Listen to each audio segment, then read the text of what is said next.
Thanks for that, Lisa. I'll go ahead and kick it off. Like Lisa mentioned, I'm Julian Arias, Vice President of Operations with Junior Achievement of Georgia. Leadership winning that class of 2018. Ever. That's absolutely right. I see Jonathan, I see Robin, and we all had the pleasure of being in the same class together. So it's my honor to go ahead and introduce, our committee for the day to kind of hopefully keep us on track and not follow along too much in our theme of disruption and disrupting our schedule. Thank you to those who did join us at 8:30 for coffee and taxes. Can't promise you what next month's conversation is going to be, but we got some good information this month about when we should file and if we should expect any kinds of extensions. So thank you guys for participating in that. Before I do introduce the committee and then turn it over to Scott to tell us more about our day, I do also want to make sure that today is all about disruption and then how do we show up as leaders during a period of disruption last year with a pandemic and issues of social injustice going on as well.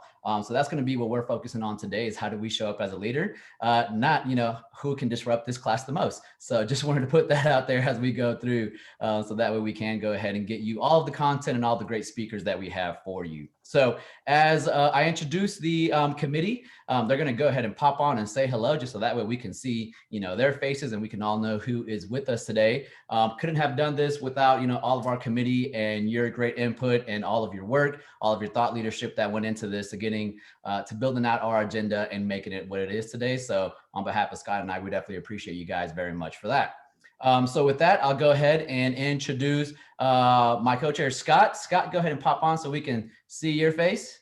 Yep. Happy to be here, guys. Look forward to journeying together today. Thank you very much, Scott. We also have Linnea Miller joining us today. Hey, everybody. Happy to see you today. So many fun faces out here. Thank you for that, Linnea. We also have Dr. Sean Davis with us today. Good morning, everyone. I'm looking forward to a great day and continuing the great work to make this a great county. Thank you. Thank you very much, Sean, and happy birthday. And then we also have Matt Elder joining us today. Good morning, everybody. I'm excited to be able to experience this day with you and for you guys to see all the fun things we have planned.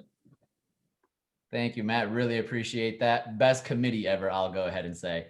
So with that, I'll go ahead and turn it over to Scott so that way we can go ahead and introduce the day to you and learn a little bit more about what it's going to look like. So Scott, go ahead and take it away. Absolutely. Well, thank you, Julian. And we would not be here today without all of Julian's hard work. And so thank you, buddy. It's been an honor to co-chair with you.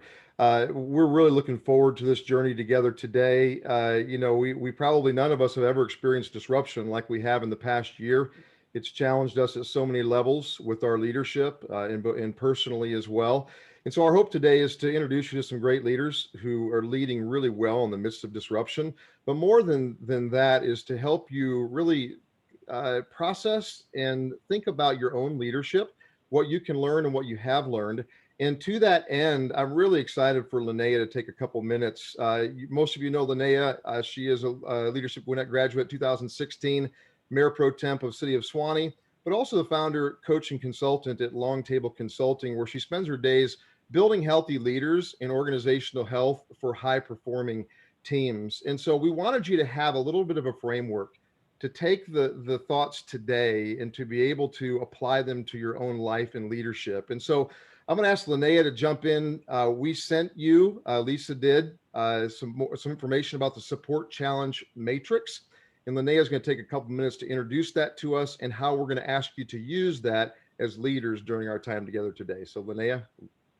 Thanks, Scott, and thanks, Julian. And I'm just so glad to be a part of this committee and to be a part of this day and really just to be a part of the Leadership Gwinnett family. I mean, the Leadership Gwinnett family has really been, I think, the backbone of what really all through 2020 has been this leadership infrastructure that we have in Gwinnett. We just have so many folks who are really know how to leverage these relationships. And so when the committee got together, we were talking about how can we do more than just bring you together to inspire you, to hear from some great leaders who really have led in times of disruption with a liberating mindset, but how can we give you something that you can actually look at your own leadership and you can show up in moments of disruption and in other times with that liberating mindset, with intentional leadership.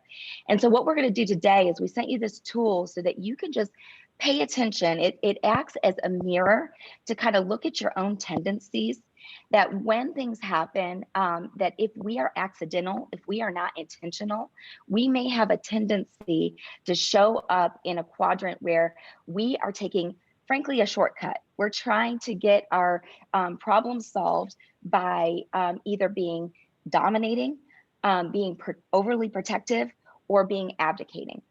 But people who show up as liberating leaders know that you have to calibrate both support and challenge, and that you have to first, the hardest person to lead is yourself. So you have to know yourself in order to lead yourself. And then you have to look at what are your default tendencies. And as the stress levels go up, skills break down. So that's where we have to start adjusting those knobs and just saying, do I need to bring more support? Do I need to bring more challenge? So we sent you some information about that, and we're going to have a breakout after the first speaker here. So in addition to this tool being a lens, or being a mirror, I also would love for it to be a lens. As we listen to some of these leaders and how they showed up in very liberating ways during times of disruption, I would love for you to consider what attributes of liberation did they use? Did they show up calm? Did they show up self-possessed? Did they show up intentional? Did they bring support? Did they facilitate opportunities for growth? Did they make difficult decisions, but for the right reasons? So be listening for those things as we listen to our speakers and our panelists today. It's going to be an amazing day, and we look forward to continuing these conversations in our breakout session. That's fantastic, Linnea. Thank you so much. And we look forward to using this tool, not only today, but also in the days ahead as we continue to process how we can show up as better leaders in the midst of disruption. Well, as we think about disruption, we know that the past year has been full of it, right? Not only in regards to COVID-19 and the pandemic, but also in regards to the conversation around racial equity and equality, both very important things that we're going to address today. And when I first was invited by Lisa, and Lisa, thank you so much for the privilege of being able to serve as a part of this team. When she said, "Hey, you and Julian are going to be co-chairs over the Disruption Day," immediately my first thought was, I've got to go try to get my friend and mentor Ed Bastian, who's the CEO of Delta, if we can get him to come share his thoughts, because not only has Ed been a part of an industry that has experienced huge disruption, right? And maybe no other industry that's been disrupted as much as transportation and air travel. But also Ed's taken a very personal journey in regards to the racial equity and equality that I knew if we could get him, it would be a very meaningful conversation for us today. And so obviously because of his schedule, he couldn't join us live today, but we were able to wrangle him a couple of weeks back. Julian and I got time to interview him and just get his thoughts on the idea of disruption. And so we're excited today to have Ed as our first speaker for our first session. So let's go ahead and hear from Ed now.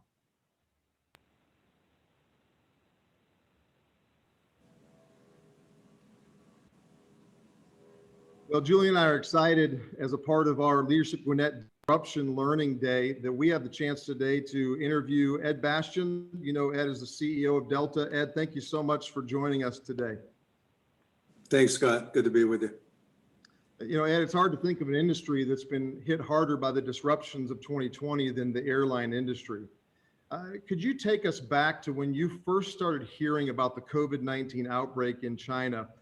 How did your team initially start preparing for the crisis, and how long did it take for you all to fully realize the seismic shift that was about to happen in your industry?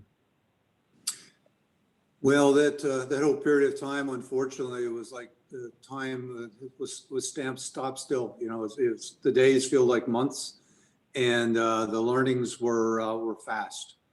We first started to pay close attention to it in early to mid-January. The reports out of China were disturbing.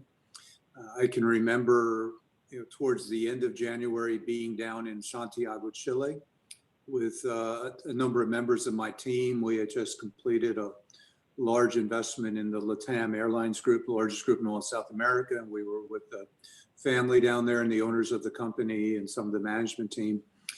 And just a kind of a couple-day retreat, just getting away, getting to know each other better. And we were watching this, and I can recall on the spot, deciding that we just needed to stop flying to China. This was in maybe third week of January, third to fourth week in that range. And some of the team members thought I was being it was a little premature. We didn't know a lot, but I said to them, would you want to be on those flights serving customers? From our own people's perspective, and they said, well, probably not. I said, well, nor should our people be on those planes. So we stopped flying. We were the first airline to stop flying to China in late January. It was a big political thing that the president eventually stopped flying to China, but we actually were well ahead of that. And from there, that's huge. China is a massive market for us, and our two largest trading partners in the world, U.S. and China, would never stop service between our two countries before. And but then as the reports a couple of weeks later about New York and Milan and everything was unfolding, it was clear we had a real crisis on our hands. And I think people were still moving and were still traveling, and the reports were somewhat inconclusive. But then the next really vivid memory I have is the second week of March. I get a call from Secretary Mnuchin, the Treasury Secretary for the country, and he said, I'm calling on behalf of the president. He wanted to call, but we're scrambling for time, but we've decided we're shutting down borders to the transatlantic markets. So all flights between the U.S. and Europe are going to be stopped as of the end of the week. And it was at that point that we knew this is going to be far bigger than anything we had experienced, and everything started going pretty aggressively from there. Wow. So when you think about the decisions that you guys had to make, whether that was right at the beginning or maybe subsequently throughout the year, let's start with what's one decision during the past year that was an easy decision for you to make strategically? And then I want to come back to maybe what was one of the hardest ones. Oh, there were so many things we did. We didn't have a playbook. We never had anticipated. It's funny, people always talk about having contingency plans ready and desktop scenarios that if this goes wrong or that goes wrong. No one had this scenario where the world was going to be stopped by a virus you can't even see. I'd say probably the easiest thing that I decided, and probably one of the most important things I decided early on, was we needed to get our people out of harm's way. Our people are out in the front lines serving, flying, and while we needed to keep the airways open for essential travel and essential services and medical providers and food service distribution and lots of reasons why people were traveling through the pandemic, our people were in danger, but we need to make certain that anyone that had a risk to the virus, a higher level of comorbidities or age, we put thousands and thousands of people, and we took them and said, please stay home. We're going to pay you. Just stay home. I don't want any bad outcomes. We have lost people, as unfortunately 400,000 people in this country have lost their lives. In the early weeks, we lost probably about 10 people to the virus. And I was just beside myself that I did not want to lose any more people and do the best we could. So we took it upon ourselves to, and then we did many more things after that to take care of people. But the first decision to really take was to get our people out of harm's way and keep them home with pay. And we made it through the entire pandemic without having to furlough a single employee here at Delta. I don't think there's another airline in the world that could say that. It was a kind of audacious goal I had set at the start of the pandemic. I didn't really think we could do it, but we figured it out, and we've been able to do that. I'd say the hardest decision, one of the hard decisions, and we still continue to make it, is we keep our planes, our capacity blocked on our planes. We're still blocking the middle seats.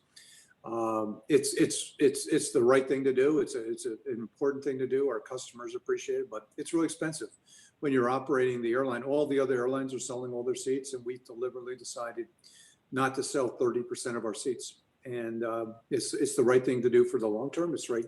People feel comfortable. It's interesting.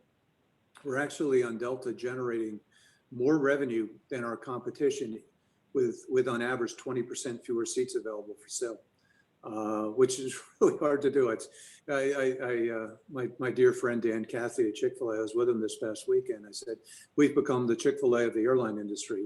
We're closed 20% of the time, and we still generate more revenue than the other airlines are generating, because people appreciate what we're doing, the care we're taking, the space we're giving, the hospitality, the warmth of the service of the team. But that's an expensive decision. We just extended it through the end of April, so it'll be a full year that we've kept that middle seat block, and we'll continue to evaluate keeping it blocked. That's great. Julian, I want to ask you to jump in with a follow-up question or two. Yeah, absolutely. And Ed, I think that you actually set us up nicely for that. I know that you talked about, your team, and, we know how close the Delta team is to your heart and how much you have done to ensure, the 80,000, Delta team members are well taken care of. And, we can't imagine how hard it must have been, to make strategic decisions that were going to scale back or, downsize your team. And it sounds like, that didn't have to be the case. So you've always been open and honest as a leader. So, how did you choose to handle the honest conversations about the changes necessary to survive with your worldwide Delta team? Well, early on, starting about the second week of March, I started to hold video town halls with all 70,000 strong. They wouldn't all be necessarily on the same time, but they would watch it if they weren't able to join us live. And I was at least once a week, and I still do to this day, by the way. It's try to do it every week. And I'm telling our team what we're seeing, what we're thinking, what we're hearing. We've never been through this before. We've never put our airline to bed, which essentially is what we've done and what we're doing now in terms of trying to keep everybody safe and rebuild it and put it back up in the sky. It's never been done before at any kind of scale. And what it's meant, Julian, is there's a lot of, particularly in the early weeks, but even today, there's a lot of answers I don't have. There's a lot of questions that I'm not sure of, and people get a chance to ask me, talk to me, watch me, process, think.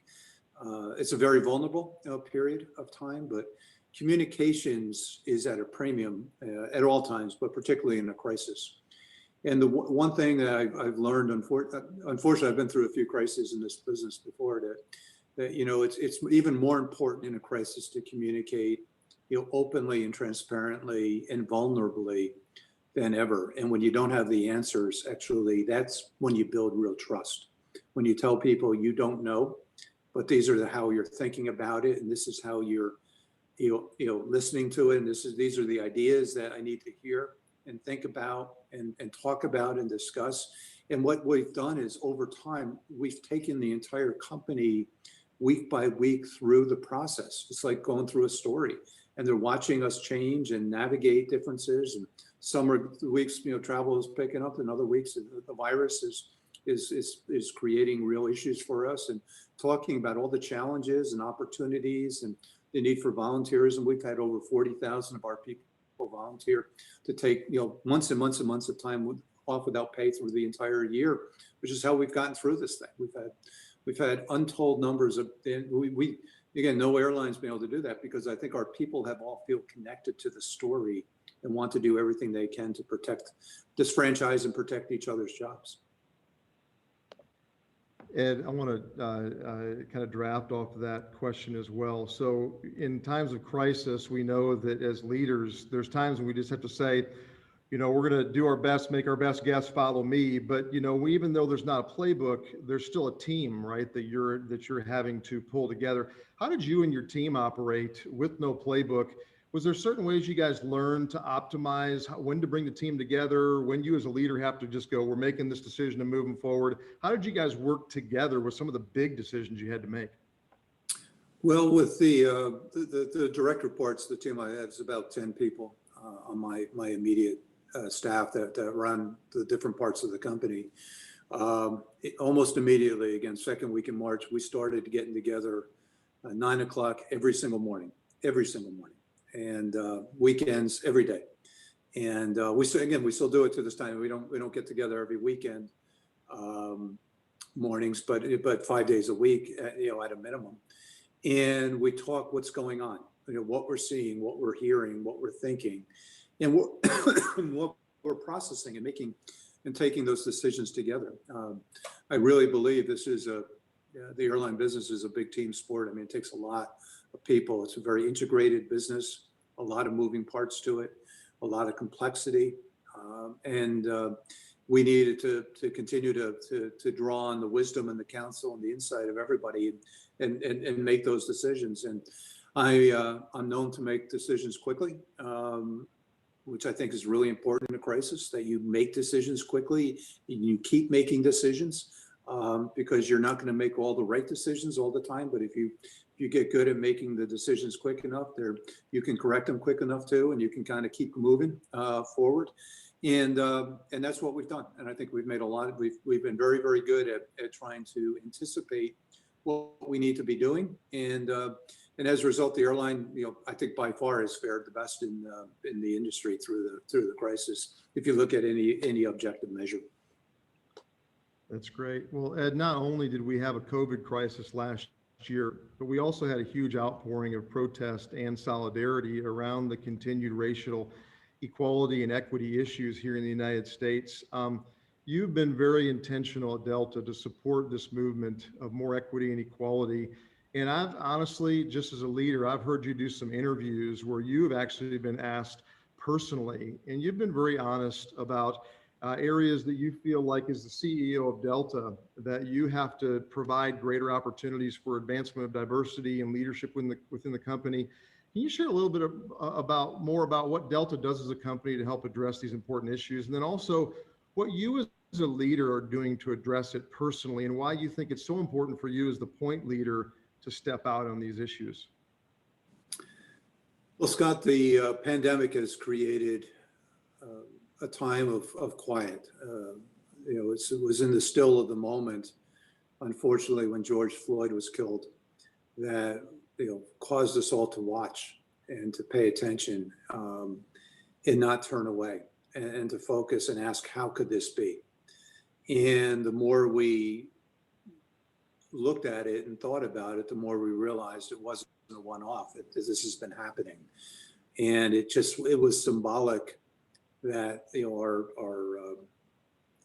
there's the inequities that exist within society have been more exposed than ever. It's not just the issues around police reform and the challenges of that specific situation, but it's the inequities around the disease.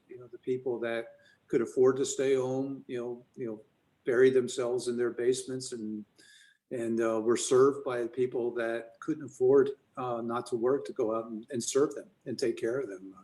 You look at how this virus has impacted the demographics, very, very differently in this country. There's a reason for it, and so I think as a leader, you're responsible, to your community. You're responsible primarily to your people and your customers. At Delta, we have, today we've got 75,000 employees. We've got 200 million customers. We serve communities all over the world. I feel personally accountable for what's our role in making it better. This is not something that you push to a government to fix. We know, we've seen how divisive, our political process is these days. This is not something that's a community endeavor. Those are all important. This requires real leadership, and this requires people who can make a difference to help close the intergenerational wealth gap that exists in our society. The fact that a Black family today is no better off relative to white families in our society than they were almost 50 years ago. It's a 10x differential, and it's just unbelievable. And so when we talk about diversity and inclusion, many of us have talked for years about that. We draw a big umbrella. Includes a lot of different people. Includes race, includes gender, includes ethnicity, sexual orientation. There's a lot of different ways, and we've always thought of ourselves at Delta as being a diverse and inclusive company. But when you disaggregate the data and you look underneath to find the groups of within your own company who haven't had the same level of opportunity, for us as clearly as our Black community, we've got about 20% of our employees are Black, yet only 7% of our top leadership is. And that's not equitable. Obviously, our people have not been, some people have not been provided the same opportunities as others. And it's my obligation to understand and see what I can do to be better. We talk a lot at Delta about being family. You know, we're serious about that. What we do is important work, and we bond together. It's a very strong culture here at the company. And as the leader of the family, you know, I look at each one of my employees, my team members, as part of my family, and it's my personal responsibility to help lift them up. So that's what we've been doing. And when you start opening yourself up, actually you start learning more, and you start reflecting on what you have to do. And I've used this last year to really learn a lot about the reasons why we have the inequities that we do, whether it's in wealth or medical care, whatever, it's across the board.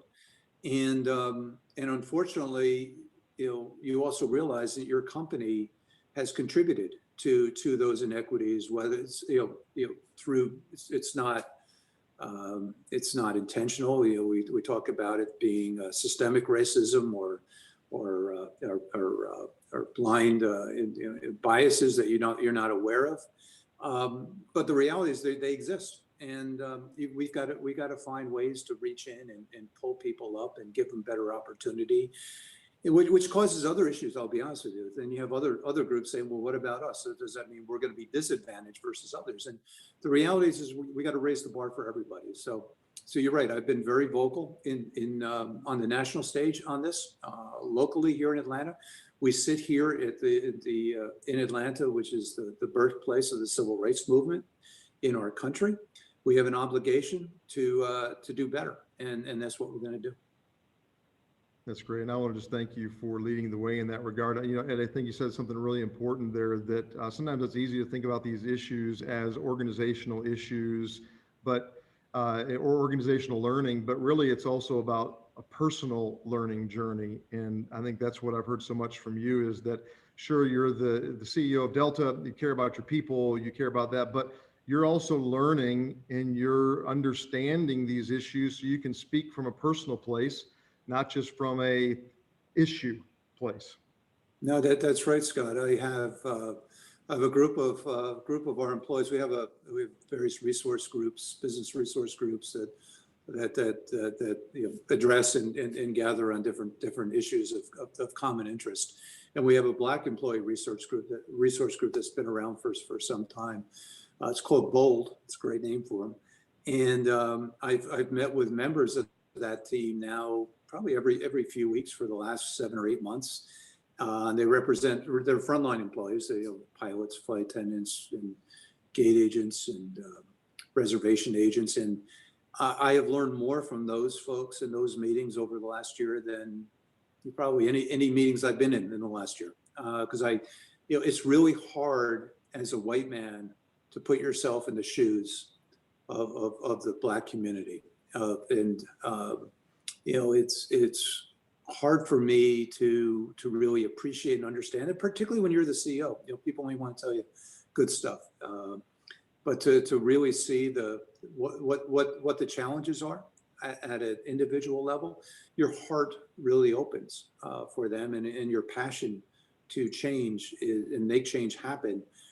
This is a powerful position. We're the CEO of the largest company in the city of Atlanta and the state of Georgia. I can make change happen. I can make certain that we're doing our part to close that divide here at Delta, and I will do everything in my power to make that happen.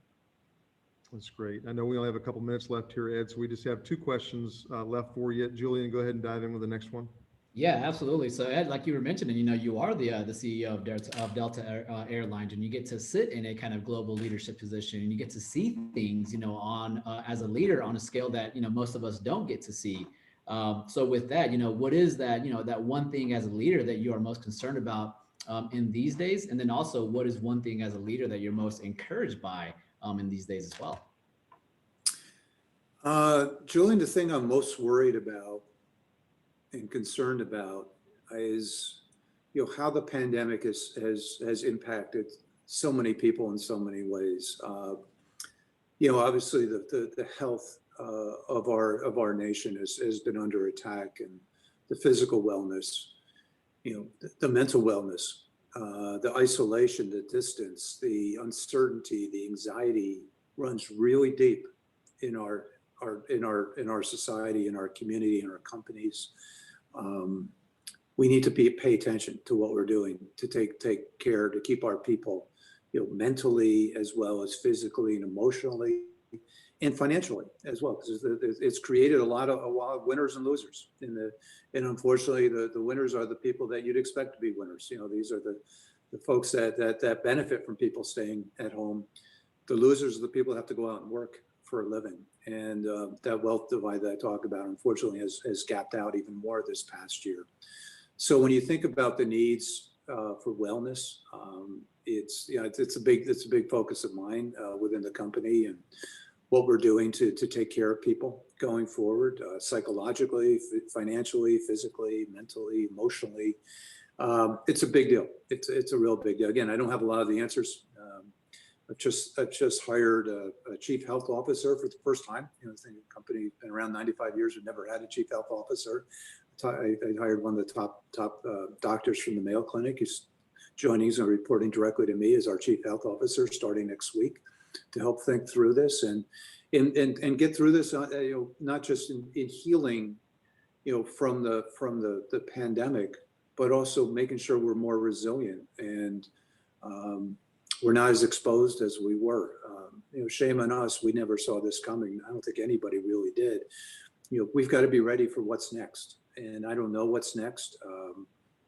I pray it's not going to be anywhere close to what we've been. We've learned a lot, but there's a resiliency we all have to gather individually as well as business leaders to ensure we're better equipped for the future.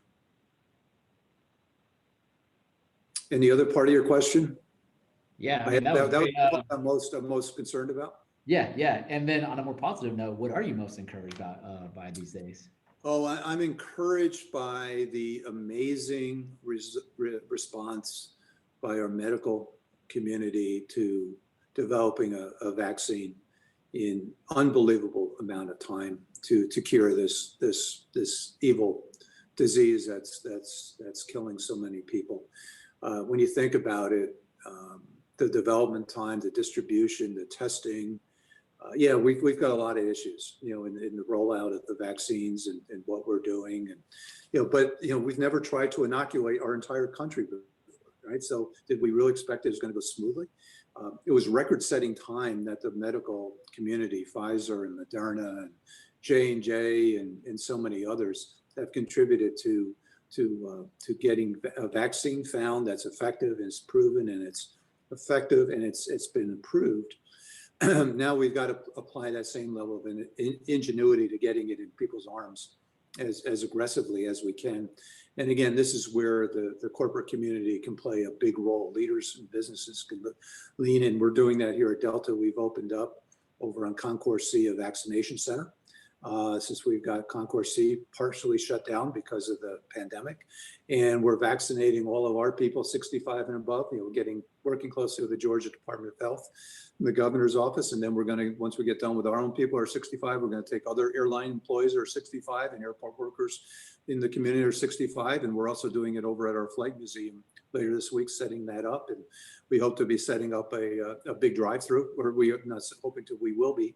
Later this month, and the governor is provided us a lot of support to be a massive vaccine distributor, and working with CVS to do that in partnership. We're paying for it all. People can come up and get a vaccine for free. We're not charging anybody anything. Delta's funding all of that, but it's our role to take care and to cure. And I believe, from talking to all the medical experts and people I know, is that by the 4th of July this summer, this nation, we're going to be in a new form of celebration for independence. I mean, it's going to give Independence Day a whole new meaning. It's going to be independence from the virus. We're not going to be all through it yet, but we're going to be a lot more normal than we think by that point. and people will finally be released and be able to start to regain and recapture the year of their life they lost. So I'm very optimistic that over the next 6 months, we're going to be in a meaningfully better spot. You know, we're going to be different. We're going to continue, the virus is going to continue to be out there that we're going to have to be smart about. People are still going to be wearing masks in social gatherings at times, but you know, we're going to actually be able to appreciate what we had at a higher level and be able to really understand, you know, what wellness and relationship and community is all about. That's great. And we have one more question for you in closing today. So Ed, you're talking to a group of very influential community leaders today through this program. Based on what you've learned about leading in and through disruption this past year, is there just one important piece of advice you'd leave us with that you give us about leading in the midst of major disruption that you think would be helpful as we close? Sure, Scott. Well, at the start of the pandemic, you know, last March, I was with my board chairman, Frank Blake, who's the former CEO and chairman of the Home Depot company, and just a dear, dear friend and great, great person, one of the smartest people I know. And we sat down and we didn't know a lot. We didn't know where this was going, but we knew this was going to be really difficult. And he reminded me that, you know, character is not built in crisis. A lot of people think character builds crisis. It doesn't. Crisis reveals character, and it reveals who you are, reveals your values, it reveals, you know, what you stand for. And as you lead through crisis, you need to understand that. You need to make certain that you're leading from your set of values that you're going to be evaluated on.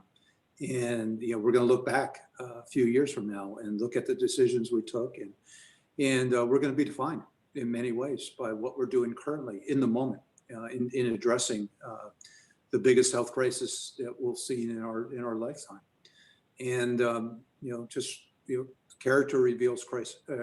Crisis reveals character, and that's those are words every single day I wake up thinking about every single day. And when I reflect on the decisions and the challenges and the opportunities, you know, how is the character of Delta, the culture, the values, who we stand for, going to be reflected in what we're deciding to do?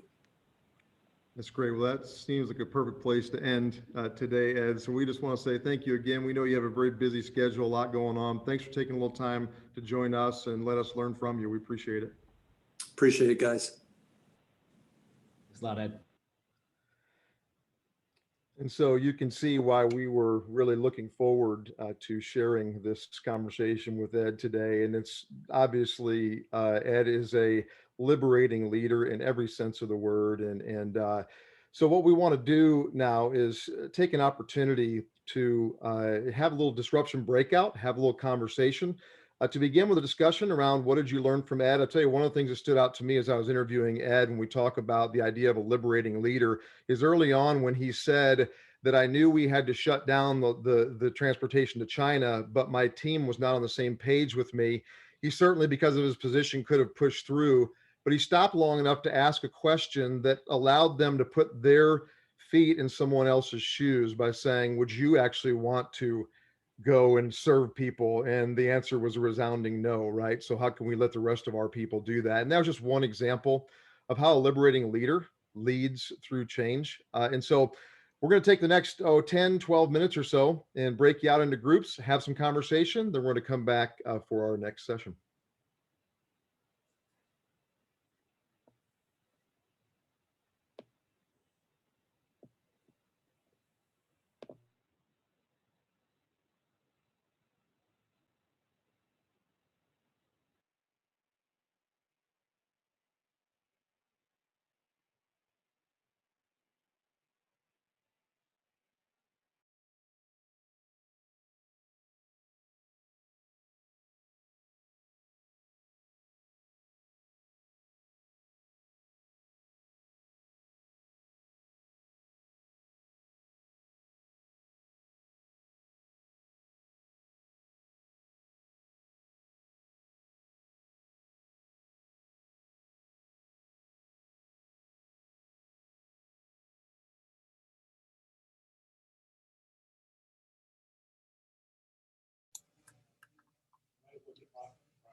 Welcome back. Welcome back. Steve, we're waiting on, I believe it's Scott to go ahead and kind of take us into reporting back out on the breakout session. So I see Linnea said group discussion or room number 3 was the best discussion group ever. Room number 5 might challenge you on that one. And let me apologize to room number 3. I was talking and I was in the wrong room. I got put in room 3 and I should have been in room 4. So room 3 people, I do apologize. I was in the midst of talking and I got snatched out of the room. So sorry about that. Sorry, I think they got stuck with me, sadly. Hey, Sean, that's what's so great about Zoom. Like, we don't even have to tell you, we just snatch you out. I appreciate that, Lisa. All right, Scott, so you want to go ahead and lead us then so we can have the different rooms report out? Absolutely. So let's go ahead. Who was room number 1? So that was my team, and Doug is going to report out for us. All right. Yeah, there was a lot of good thoughts in our group. The first thing that came up was, the sort of the decision-making process that he shared of he kind of took a employees first approach, which impressed a lot of people. And, someone in the group commented that by doing that and making that decision quickly, which I think he said explicitly, like, I have a tendency to make decisions quickly, that they felt like that probably earned him a lot of grace in addition to respect from his staff, which is a good way to think about it. And how that eventually came around to like how that sort of led into a forward-looking rather than reactive experience for him the rest of the way. So he was able to make that decision quickly. I think I'm gonna leave it there. I have a few other things I jotted down, but that's like a nice narrative arc. That's fantastic, Doug. Thank you so much. I'll report out. We were room number 2. I'll report out. There was a lot of good conversation, a lot of good reflections. I think the one thing that was stood out most to me, and a couple of our teammates in the room talked about it, but was this idea that although obviously Ed was a great leader, as the crisis came into view and as we went through the crisis, it's obvious that before the COVID-19 crisis ever came, Ed was already leading his company and his team really well. Now, there's things that they learned across both the disruption, right, of COVID, as well as the inequities in the racial conversation. But he said at the end, the fact that that crisis reveals our character.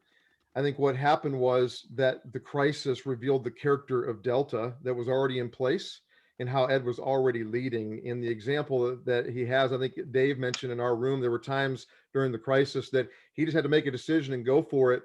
But the fact he had created a culture of trust already allowed for that trust to be there when a leader had to make a hard decision, even if there was some disagreement in the room. So that was the biggest takeaway for our room. Moving on to number 3, Linnea, did you say that was you? Yes, Robin's going to report out for us.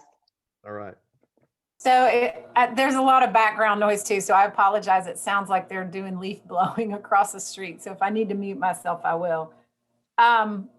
We talked a little bit about what Scott just mentioned with that decision that he made in the beginning to shut down the routes to China, how he was kind of alone in that decision. So there were a couple comments. One, how difficult that would be.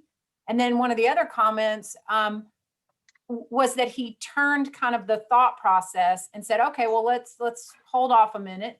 Let's put yourself in the shoes of our employees. How would you feel if you had to serve? So even though he already maybe got to that answer on his own, he tried to switch the tables around so his committee could see and put themselves in the shoes of the other employees. We thought that was really telling as a leader how you can kind of change the narrative so people can understand someone else's point of view. The other thing that we talked about is when he was talking about the racial inequity and some of the things that he was thinking, the comment that he made as a white man, I don't understand. I can't necessarily empathize, but I can listen, I can form a committee, and I can sympathize and try to make change. and understand the best of my ability what the problem is. We felt like that was a very important moment too, and an important thing that he discussed. Great. Thank you, Robin. All right, group number 4. Rebecca's going to report out for group number 4. Rebecca, you can go ahead and start, please. Thank you. I was just listening in the group and not trying to be too disruptive, and then here we are. So, but I just so appreciated hearing everyone in group 4. But so Cheryl shared just a personal story about how much she enjoyed hearing from Mr. Baston today and encouraged her. And she had just made a decision that she has to fly this week. And she felt like her decision was completely affirmed in choosing Delta to fly, since they do have that middle seat opening. And so it was just a good moment for her. And we also talked about his intentional communication with his people at all levels, and how I know that specifically spoke to me, that seeking out input from people at all levels and the decisions that you make, and including the people who are impacted by those decisions, and making sure that they have those valued voices. And then, like everyone else has said, that his humility and pursuit and his work for equity in Delta it just speaks volumes. And we just mentioned that it makes us want to only fly Delta from now on. So That's great. Thank you, Rebecca. And then lastly, I believe group 5. Yeah, we had group 5, and Matthew Holcamp is going to go and report out for us. Thank you. Yes, we spoke a lot about the support challenge matrix and about the different quadrants. And we talked about how we had to make some difficult decisions with certain employees, and whether or not they were going to be able to support the companies and their mission in this new kind of environment.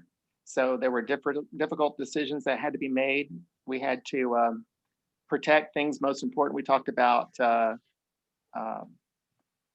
nonprofits and how we were going to continue to support them in the best way possible, and having to make those decisions to keep that happening. And from the liberate quadrant, how we had to fall back on training, let people make decisions, how our leadership style before had to, is what really made the success in this new environment, because we always stood behind our people and supported our people. And so you have to stay true to yourself and to others. That's great. Well, guys, thank you all so much for sharing. We know we did not do justice with only about 10 minutes. We hope you will continue the internal dialogue and the external dialogue, but I want to go ahead now and turn it over to Dr. Sean Davis to introduce our next topic and next speakers. Well, good morning, everyone. I'm Dr. Sean Davis, one of the proud principals here in Gwinnett County. My school is Alfred Elementary School, and just so excited to be here with you this morning. I know we are running a little bit behind, so we will kind of make sure we kind of make adjustments with the time. But we're doing great, having great conversations. But I have the pleasure of introducing 2 great people in our district, Dr. Tommy Welch, who is Gwinnett County's first Chief Compliance Officer of Equity and also Compliance. And he's going to be speaking to us from that district perspective, because as you think about, when you think about schools and education overall, there have been lots of things that have disrupted the way we do business, and our business is educating our students.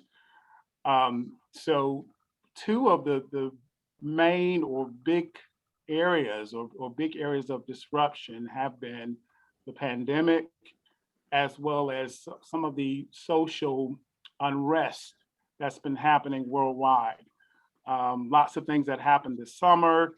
Those things did have a way of kind of spilling over into the school and impacting the way that we do business. However, we have still been able to navigate through those difficult times and still provide that quality instruction.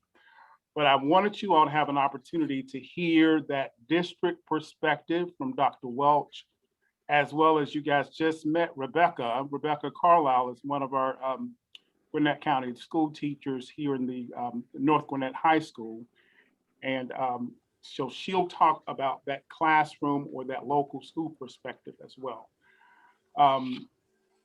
So as we think about that liberating leadership that Mr. Bastian just beautifully communicated this morning about the importance of, as I was speaking to my group, I wrote down the word people. That was that common thing that he continued to say and communicate all morning about just focusing on the importance of people. And without people, there is no leadership. So I really want Dr. Welch and also Rebecca to kind of talk about how we have exercised that liberating leadership in our district. So we're going to start with Dr. Welch. And again, just a little bit about him. He is the first, again, Chief Equity and Compliance Officer. He was also previously the principal of Meadow Creek High School. And he really works with the local schools in terms of making sure that we're implementing and focusing on that equity and making sure that we're focusing on that culturally responsiveness within our schools. So we're going to start with Dr. Welch, and I have a few questions. And guys, if we could hold our questions, we'll have a question and answer session after Rebecca, who will come after Tommy. So we'll start with Dr. Welch. Dr. Welch, are you here with us this morning? Yes, sir. Thank you for having me. All right. Very quickly, if you can, I'll run through some questions here for you. And if you want to elaborate and kind of give us a little bit more in terms of that district perspective and how you guys are supporting the local schools, that will be great. And I want you to think in terms of two lenses. Again, the pandemic, in addition to that equity, compliance, making sure that we are definitely exercising that cultural responsiveness within our schools. So in terms of the pandemic, how has the pandemic changed the way that schools educate students and also serve the community? Yeah. How has that changed the way we do things? Well, it's changed tremendously. I think the goal has remained the same for us, is ensuring that we provide a quality education, more than a quality education, but a world-class education. The variable that's unknown during the pandemic is how. Because of the pandemic, it has provided us an opportunity to explore how we can become more innovative in delivering a high-quality, world-class education. I would say that there's some things that we've done differently. Our students and our parents have been introduced to words such as asynchronous and synchronous learning. Asynchronous learning is where there's a recorded lesson that provides the students and the parents so they can learn at their own pace. And then the synchronous learning is where we have the live online learning. And then of course, we still have face-to-face opportunities. So we've seen a dramatic increase, as you've seen, in online learning. As an example would be here, this is an adult learning session. So we have opted to do an online learning opportunity, which would be considered a opportunity for you to have a synchronous opportunity of learning. Some things that we provided, online learning, tutoring is something that we provided. Counseling is now done online. We provide opportunities where individuals can do AKS at home, which is our curriculum that we go by. We provided our parents learning materials so that they can actually extend the learning at home. So we've had to be creative of how we actually provide the learning opportunities. Some of them you may have seen very recently. We've purchased tens of thousands of laptops to ensure that our students have the resources, but also because we're doing in-person learning as well, we have to make sure that our teachers have the resources as well. So recently you just saw that we purchased over 30,000 plus laptops for our district, and we'll continue to purchase them as the vendors are available so we can make sure that our teachers as well as our students have those resources. So those are just a couple of things that I like to mention that has changed education and how we serve our community. Thank you. As you think about the pandemic in schools and making sure, you know, and I can really relate to this being a principal, making sure that our kids are safe, our teachers, our entire staff, they're safe, and we're able to, you know, carry on business as usual in terms of providing that quality instruction. Of course, we have kids who are on that virtual platform, but also making sure that we are safe within the local schools. So what kind of support measures do we have in place for the local schools? Yeah, I think that's the biggest challenge that we faced is providing face-to-face instruction, but providing it in an environment that is safe for all. So as you know, CDC has guidelines that they've continued to evolve throughout the pandemic. But some things that we've done is we've made sure that we definitely have PPE equipment available for our students and staff. That's the largest expenditure besides the actual laptops and electronic devices that our district has faced. The PPE equipment, which consists of things like face masks, sanitation, ensuring there's proper signage and that the ventilation system is up to code. Those are things that are all part of the modifications that have been made for our staff. Our bus drivers, they clean and disinfect during the morning and afternoon sessions, the lunches. What has been done is they used to use a keypad, and now they don't use a keypad to ensure that they minimize the touches that they have. Signage, if you haven't been into a school recently, you'll see that things are a lot different. The signage as far as the directions and how you move students throughout the building has been changed, so to reduce the amount of contact that they have. The lunch rooms, students are expected to sit far apart from each other. A lunchroom that might have had over 500 some odd students, now you typically only see about 200 students. So things like that you see inside the actual learning environment have changed. Staggered lunches are things that they do, staggered playground time are things that take place. It takes some adjusting for the students to get used to. I will say that the most encouraging thing that I've seen is that the most resilient out of all are the students. When I visit the schools, you would be surprised of how many of the students, they're excited to be in school, but their ability to be agile is very motivating. Their ability to adjust is one that continues to encourage me, as not only as an educator, but as a father and as a man during this pandemic. So their ability to adjust has been something that's been very encouraging. So I hope that this ends quickly, but they have easily adapted this as, okay, we just need to stay 6 feet apart, put a lot of hand sanitizer on, we need to make sure that we try not to touch each other as long as we can still socialize. Some have adjusted to that very well. So those are some things that we've done inside the building to ensure that there's safety that takes place for all of our stakeholders in Gwinnett County Public Schools.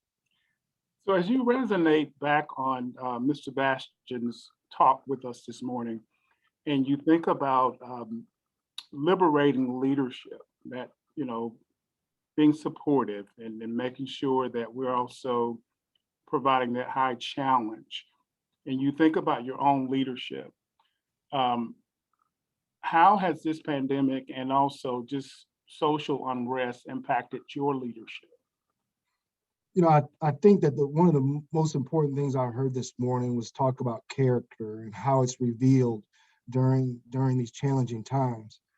I think that this pandemic has forced us in the system of education to really begin to ask, during this time, are we really going to try to push forward as much as possible and do that intention of providing a high quality education, whether it's online or face-to-face?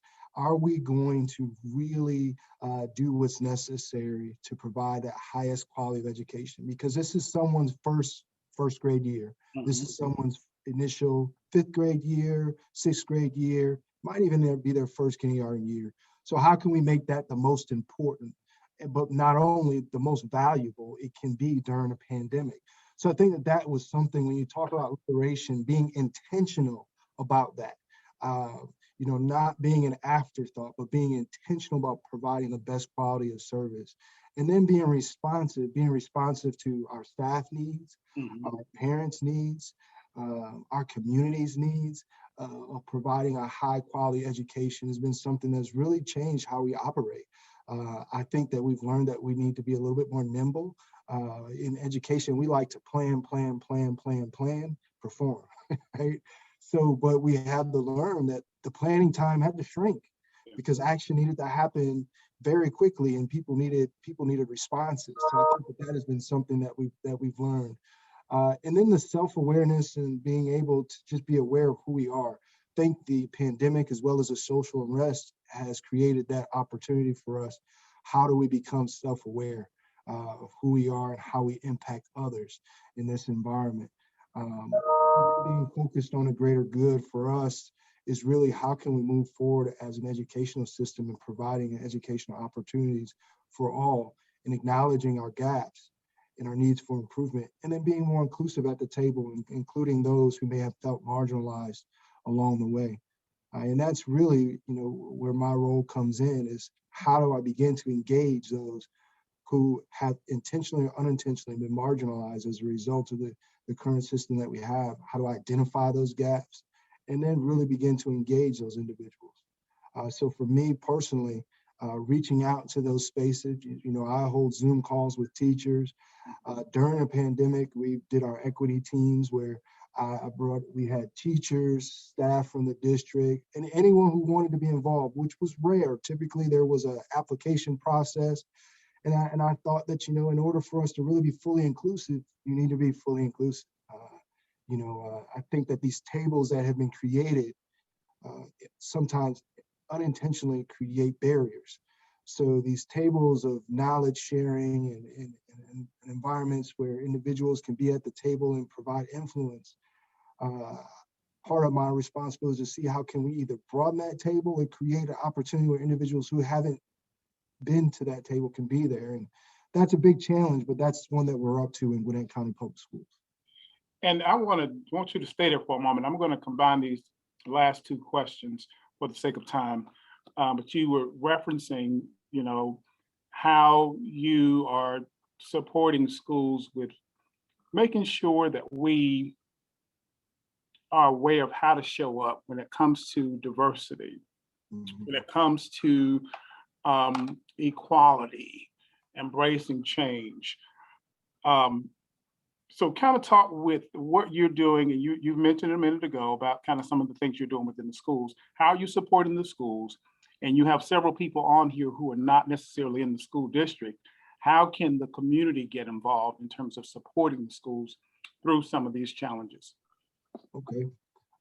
So I'll start off with, you know, I guess the perspective of how we look at it in the educational system. So equity is very, very broad. When you talk about diversity, equity, and inclusion, that there's a lot there. So for education, we want to focus on educational equity. We are aware that the other variables impact that, but we want to involve our community partners to help us address some of those other issues. So the other issues that I'm referring to are things like homelessness, job readiness, the economic barriers that may be in place, the legal ramifications and inequities that exist. Those are all variables that are external of education, but impact what goes on in education. So we partner with external organizations to do that. So how can you be involved with that is really to engage us as we engage you in the space of equity. Some call it wraparound services. These are services that are provided to local schools and school districts for our parents and our students to help offset some of those barriers. So as we continue to collaborate as a community, we as a school system specialize in education. We want to reach out, as our CEO mentioned earlier, we want to find out and be aware of the spaces that we're not as familiar with, to engage you all in that specialized area so that we can provide the support. But also I do want to make reference to just educational equity and some of the things that we're doing. So in the space of educational equity, we really want to provide support so that everyone can be successful. Now, equity and equality, they are different. Equity provides the opportunity so that every student has what they need so that they can maximize their potential. So every student needs something different. If you have children, if you have more than one child, you realize that your children, even though you may have created each and every one of them, they're very different. So imagine having a school district of 180,000 plus students, and they're all very different in their needs and their support and their enrichment. Equity says that we want to make sure that we do that, but not just for their learning needs. We're also aware that as you begin to disaggregate the data, that every student is different based upon what they bring to the table, whether it be their social and economic status, if they have if they're students with disabilities, if they're ESOL students, based upon their race and their gender. There are other things that society has brought to the table that impact their learning. So you want to ensure that you can provide the support so that they have everything that they need to be successful. And in doing that, I think it's important that we bring everyone to the table, because I myself, as an African-American male, have lived a certain life. And as a result of that, I may have unintentional bias that play out in my everyday life and may not even know it. So bringing multiple people to the table to discuss how we can support and enrich the learning experience of all of our students provides a very diverse perspective in how we do that. So I think that that's essential. And how we did that in Gwinnett County Public Schools is we created 6 what we called equity teams. And these teams are in very specific areas so that it allows the groups to do a laser focus, a laser dive in very specific areas that impact educational equity. A couple of those teams are, one of them was high expectations and opportunities. And the focus of that team was to make sure that every student had opportunities and exposure and access to all the opportunities that Gwinnett County Public Schools has to offer.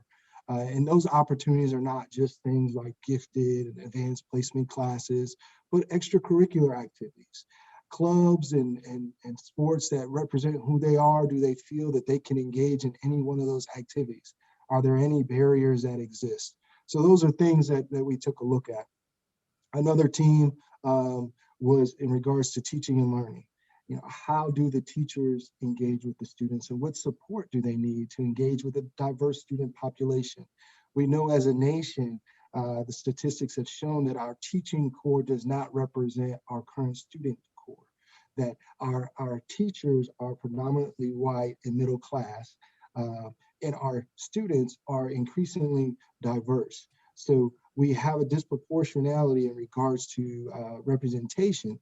And based upon the enrollment in our teacher prep classes and courses across the nation, we know that that won't change in the next 4 years. So how do we equip our teachers with the skills to be able to serve a very diverse student population? So we have to acknowledge that and then provide service. And that group really worked on how do we do that? What things are necessary? So those are a couple of things that we've done. One of the things that I like to expose you all that we're grounded in is something we call targeted universalism. Now, targeted universalism is a theory, but it's applied in all different facets of equity, diversity, and inclusion training, no matter what sector you're in.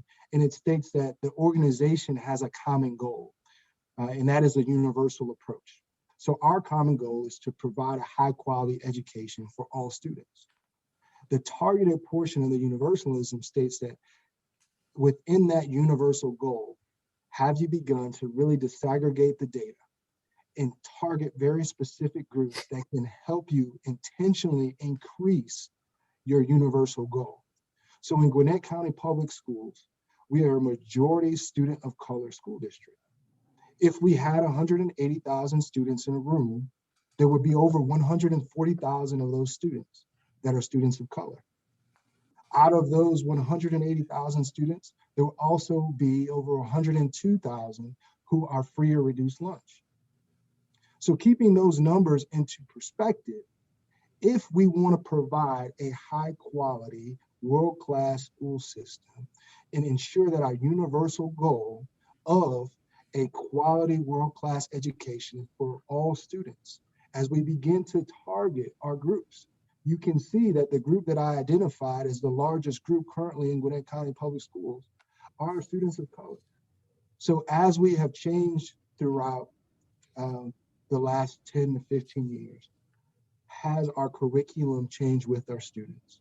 Has how we serve our students changed to ensure that our data is proportionate in regards to our student population? That is our current challenge. So you'll see initiatives specifically targeted at ELL learners. You'll see things targeted at our largest student group population, which is currently our Hispanic student population. You'll see things that are targeted specifically for Black students, which is our second largest learning group. And our third largest learning group are ELL learners. So those are areas that if we're going to increase our overall achievement, we need to make sure that we target those very specific areas. And I'll stop there because I don't want to go too long in my comments, but those are a couple of things that we've done. And I'm sure we'll have questions after that. I'll be able to follow up and get a little bit more detail on some of those items. Yes, sir. We have several questions and we'll get those towards the end. We do appreciate you for being here this morning. I thank you so much for your leadership, for what you've done for our district and what you will continue to do. So thank you so much. We're going to shift gears real quick and move to Rebecca Carlisle. And Rebecca is one of our stellar super teachers here in Gwinnett County. She serves currently as an AP World History teacher at North Gwinnett High School. Rebecca also was not this year, last year's Teacher of the Year for Gwinnett County Schools. So again, congratulations to you for what you do each and every day in that classroom. Rebecca, thank you. So just a few questions, and I know again, we are running short on time. So Rebecca, think about in terms of the local school, think about how all these things are impacting what you do so well in that classroom with your students. The first question relates again to the pandemic. What has been the biggest challenge for you just navigating through COVID-19 and the pandemic in your school and providing that instruction for your students? Thank you. And I just really want to say very quickly, I'm just so honored to be a part of this. Looking through the Zoom, there's so many heroes of mine and people that I consider mentors that might not know it, but now you do. So like Dr. Washington Bass and Dr. Welch and Linnea Miller and Doug Dobler, who's a former County Teacher of the Year, who's been so passionate about this work this year as I watched him share things, and then now Dr. Davis. So, but thank y'all so much. And I know that now I'm getting to know so many of you who I'm getting to put faces now to successes that have made Gwinnett great, thanks to y'all. So thank you so much. And thank you to Dr. Welch for the work that he does. I got to be on one of his equity teams and learn from him and his team and Dr. Washington Bass. And and all of that has influenced a lot of what I've done this year. But in terms of teaching during the pandemic, a lot obviously has changed. And definitely, I think the biggest challenge in terms of your question, Dr. Davis, this first question is building quality relationships. And that is what a lot of teachers, most teachers, I think, get into the business for of education, is building those quality relationships with their kids, with your children. And that's something that you kind of rely on so heavily to make the learning work and take hold. And so that piece has been very hard, especially not every school does concurrent teaching and learning, but at North we are doing that, where I'm teaching kids in my room and also on the computer at the same time. And a lot of the computer friends are just black boxes. They don't turn their cameras on. So trying to build those relationships with students whose cameras aren't on, it has been a challenge, but I am not necessarily shy, so I like to press into that a little bit, but that has been a challenge. Also just balancing a lot of things, and we know balance usually is a unicorn anyway, but especially during a pandemic, balancing that rigor versus grace, when to know when to push and when to know when to kind of back off, because of everything that that these kids are dealing with at home and at school is so much heavier.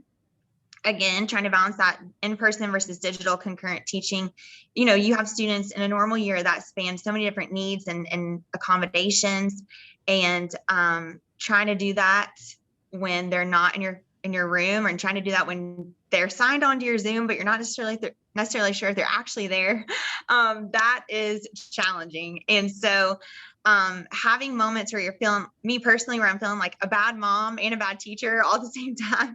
I have a kindergartner this year and a 3-year-old. And so it's kind of just feeling like, am I doing the right thing? Sending them to school, which I know I am, and then leaving them to go teach other kids and trying to do it the best I can, but not having that confidence like we're used to having. And then stress. I think a wise man once said, my principal, that schools are kind of places where all of the challenges and strengths of a community come together in one building or in one classroom. And as a teacher, as an educator, we have the challenge of meeting those needs and challenges that represent everything going on outside in the community in our classroom. And that obviously is now taken to the millionth level. And so just the stress that comes with that. And then kind of balancing and figuring out how to navigate the stress from the parents and the stress from the students and the stress from your colleagues, and understanding that everyone's kind of showing up in the school building from a different place and not taking things necessarily personally, but thinking about, okay, how can we move forward together, and just to remember our common goal of it's about the students and offering that world-class education every single day. And then the biggest thing that keeps me up at night, and I know this is the same for all of my colleagues, is the children that are just falling through the cracks in the digital learning. You know, in certain clusters, it's more so than the other, but there are students who are digital learners, but we've found out that they're actually getting, 2 and 3 more jobs, and they're unable to even come to school because they have to support their families. And that is truly, just heartbreaking, because you want to go rescue and save every single one of these kids who might be in a bad home situation, or who are having to provide for their families. And that is more students than I think that we realized, or that I realized, necessarily teaching in the North Gwinnett cluster. So those are the things that have presented themselves as some of the biggest challenges for educators. In terms of your leadership, we think about the support challenge matrix. How has the pandemic, and this could be kind of 2-part, how's the pandemic impacted your leadership in terms of what you're doing, your next steps? In addition to the pandemic, as I mentioned to Dr. Welch, some of the social unrest that's happening, those things impact our kids, impact our families. Those things also impact the way that they operate as students. So how has that impacted your leadership and how you show up and provide your service to the students? Yeah, I've had just the incredible gift of being well mentored and led my entire life, and especially in my career. And I just soak up every learning opportunity I get in terms of leadership. That's why I was so thankful that Dr. Davis said I could sign on a little early and listen to everybody, so I could just learn as much as possible from everybody here. But I think what I've learned mostly is, like I kind of mentioned before, is in crisis leadership. And I think in leadership in general, I think one of the most important things you could do is listen to, include the voices of the people who your decisions impact. And so I love what Dr. Welch said about creating tables that don't create, expanding tables and expanding on tables that don't create barriers, but kind of bring those down. And I just love the Shirley Chisholm quote of, if you don't have a seat at the table, bring a folding chair, And so I think what I have come to understand is some of my frustration, and is wanting my voice as an educator to be heard from the local level up. And so I'm so thankful for people like Dr. Welch and Dr. Washington Bass, who have expanded the tables and allowed educators from all areas to speak into certain things. And Dr. Welch has been very open to me offering up my voice, and I appreciate that. But so but I think in terms of understanding what I can control, what I can't control, I am a course team lead. I'm our world history course team lead. And so as I am learning leadership and what I can't control and what I can, I know that I can show up to my world history team in a way that I want to be led. I can lead them in the way I want to be led, and I can teach my students in the way I want to be taught. And so that means being responsive and not being reactive. And I think a lot of the equity work that I've gotten to do over the last year or so is this culturally responsive teaching deep dive. And so I've done some really deep work there over the last year, and then have been able to be a part of some of the professional development side of it as well. And so I think, again, my students are showing up in such different places and from different backgrounds and experiences. And if I can show up responsive instead of reactive, then I can teach and lead and create an environment in my classroom that is liberating. And I love that, Linnea, so much. And not something that is more constraining or depressing or oppressing than they're already experiencing. And so I have been able to be a part of the equity teams. But I think what has to start first in terms of responding as an educator to the civil unrest and the social unrest is the work that I had to do on myself first, so that I can lead my students well, and again, create environments that are empowering and liberating. And so I have tried to do as much work on myself as possible this year, and try to help our school in particular also do that work with my fellow colleagues. And so being on the equity team with Dr. Welch, we have a local school equity team that I've been able to influence and be a part of. We've done some book studies and some discussion groups, culturally responsive teaching, like I said, and also just being engaged with things like the Gwinnett Educators for Equity and Justice, and just hearing from people and just asking questions, and working, especially as a history teacher, and I'm privileged to be teaching world history, where it kind of lends itself to a more culturally diverse range of topics, but make it as relatable as possible.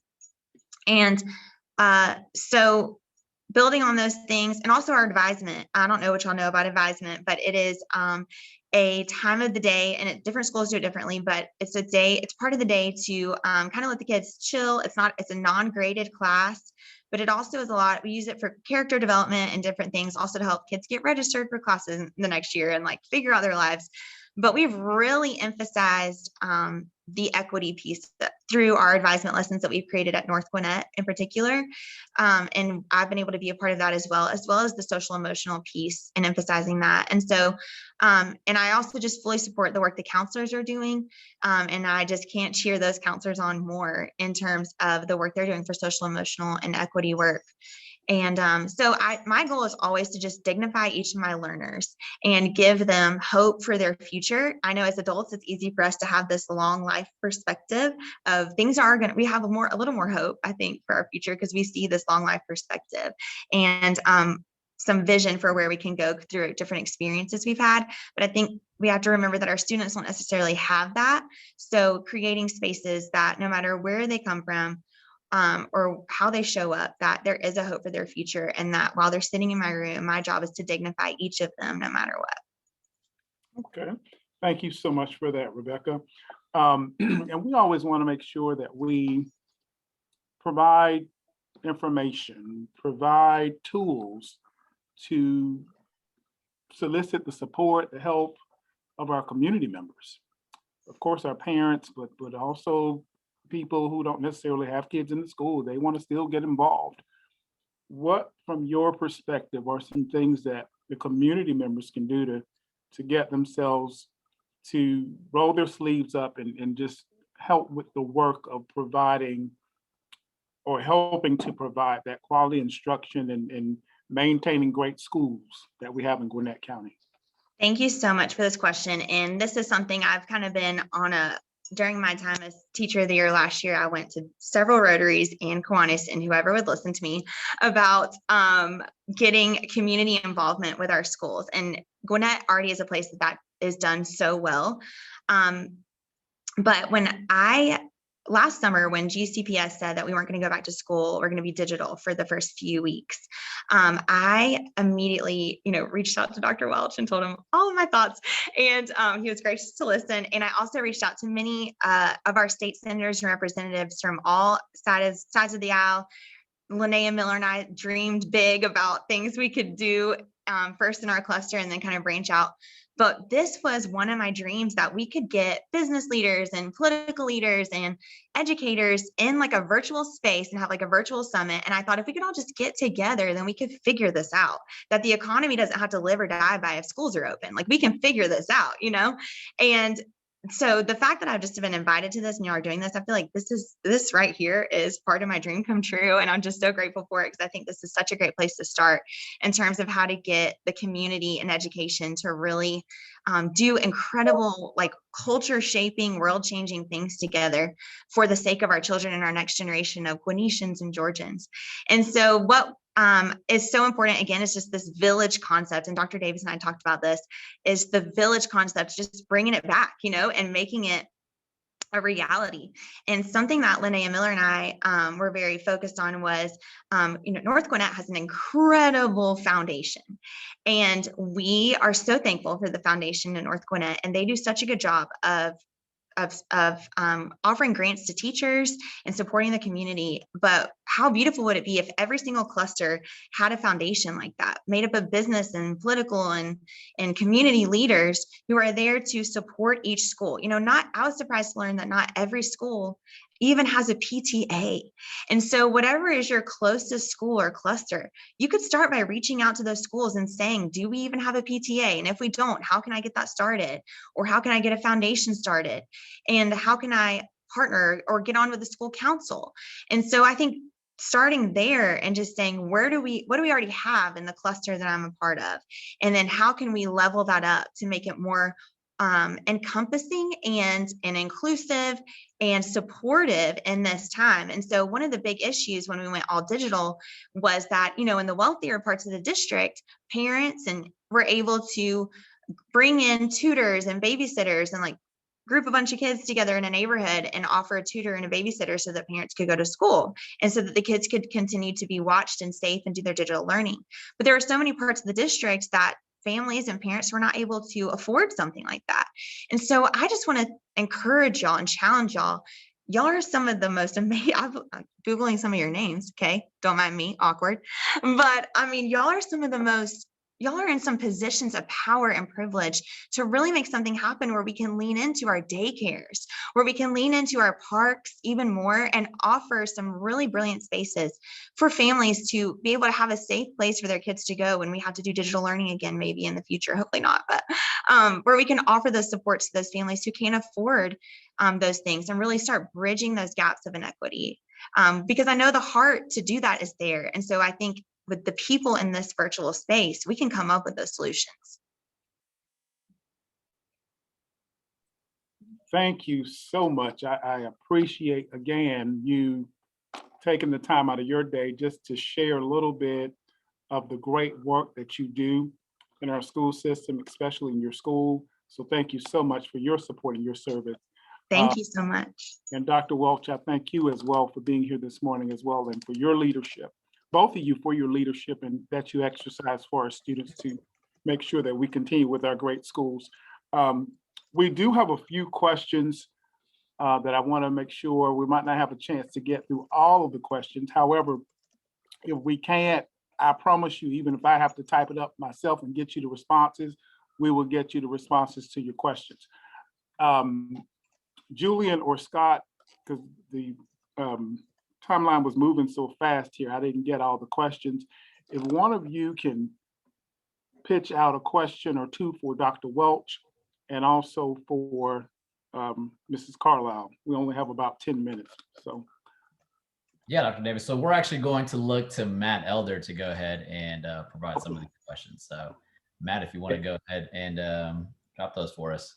Yeah, absolutely. Thank you both so much for your time and for your expertise. And thank you to the class for some incredible questions. We won't get to all of them, but we will get you answers to all of them for sure. But Dr. Welch, starting with you, One of the questions that was asked was, in addition to the virus disruption and the conversations about equity, you guys are also dealing with a brand new school board.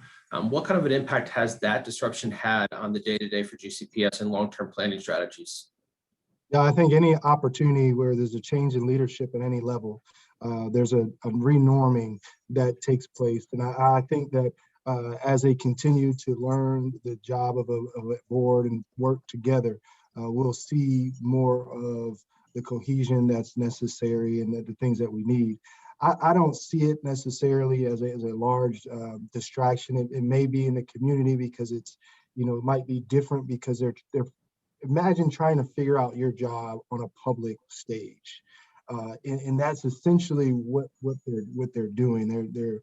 They're moving through the steps on a public stage.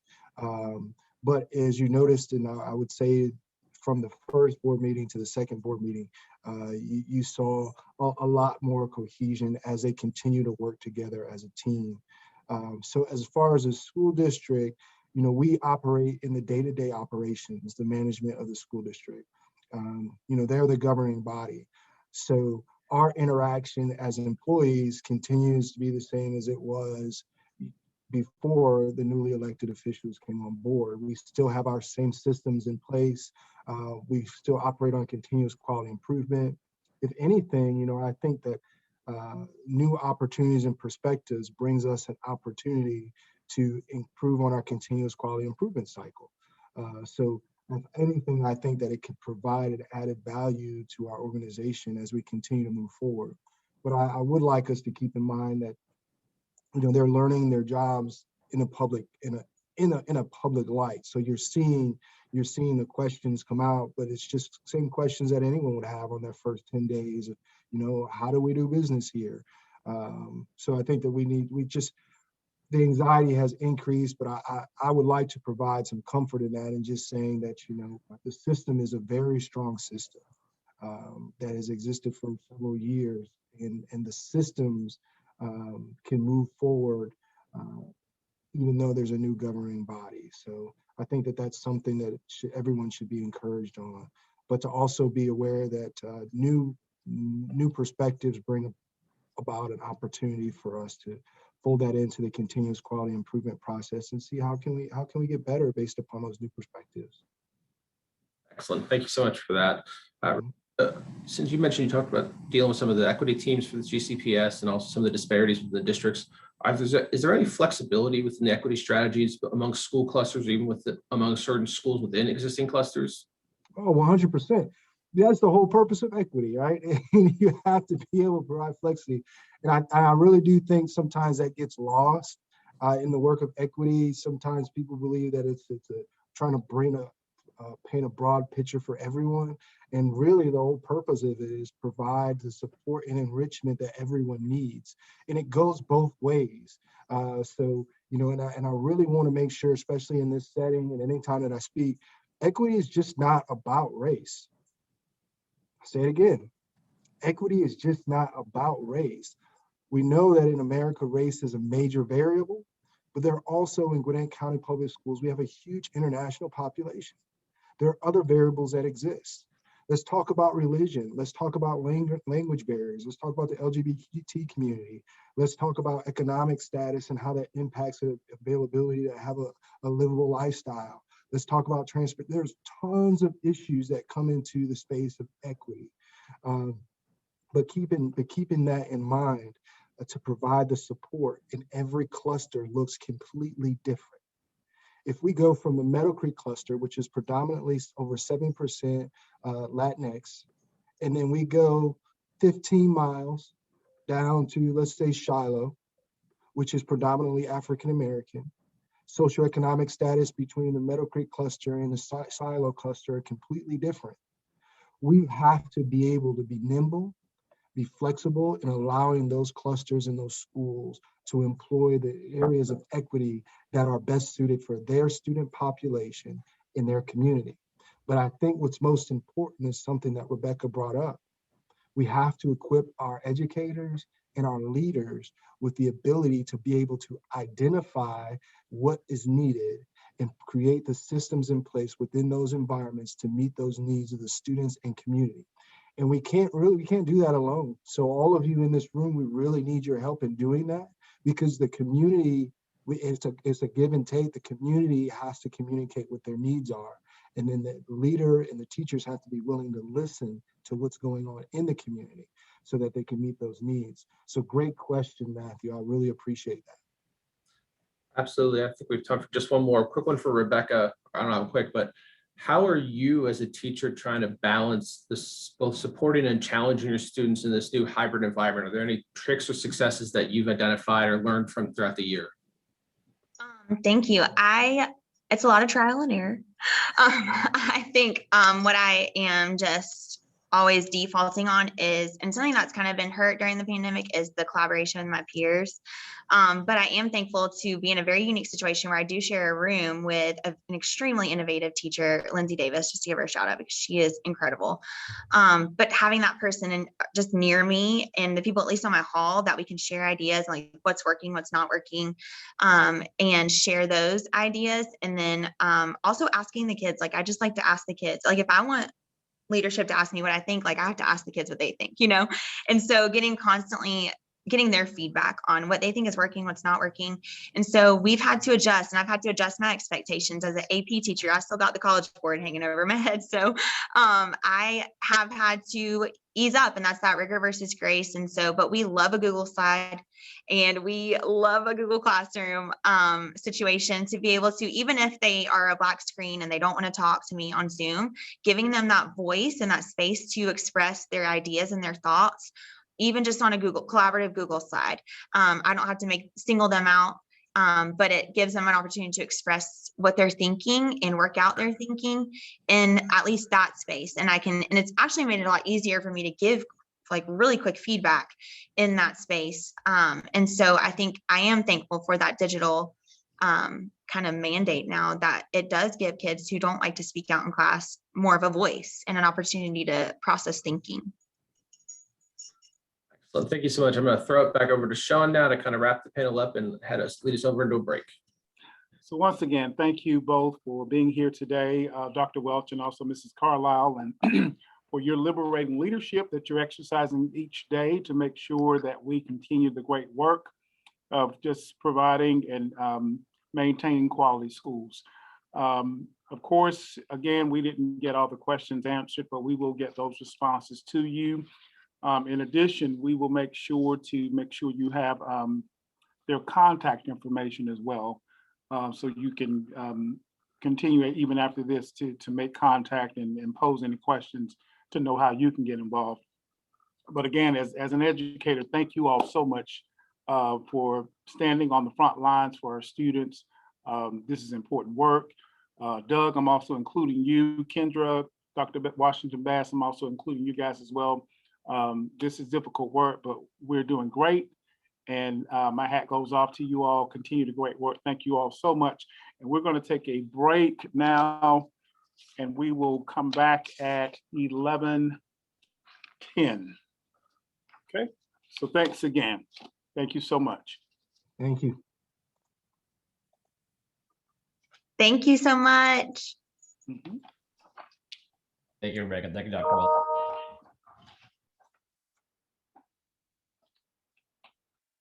So you guys can get you some coffee and take a potty break, and we'll start back at 11:10. Thank you. And Lisa, are we going to have any kind of countdown on the screen to kind of let us know how much time is left, or? Yep. We're working on that now. Awesome.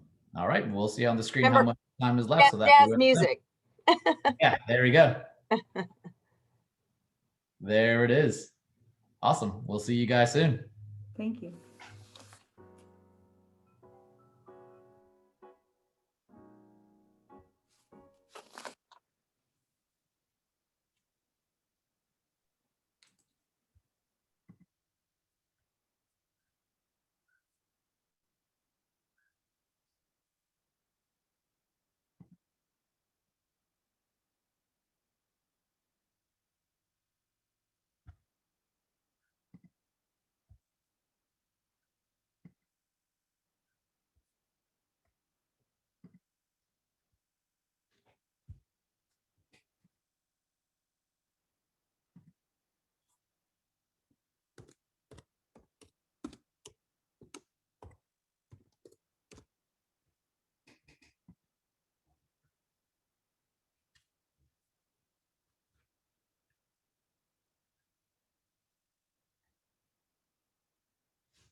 Good morning, Audrey.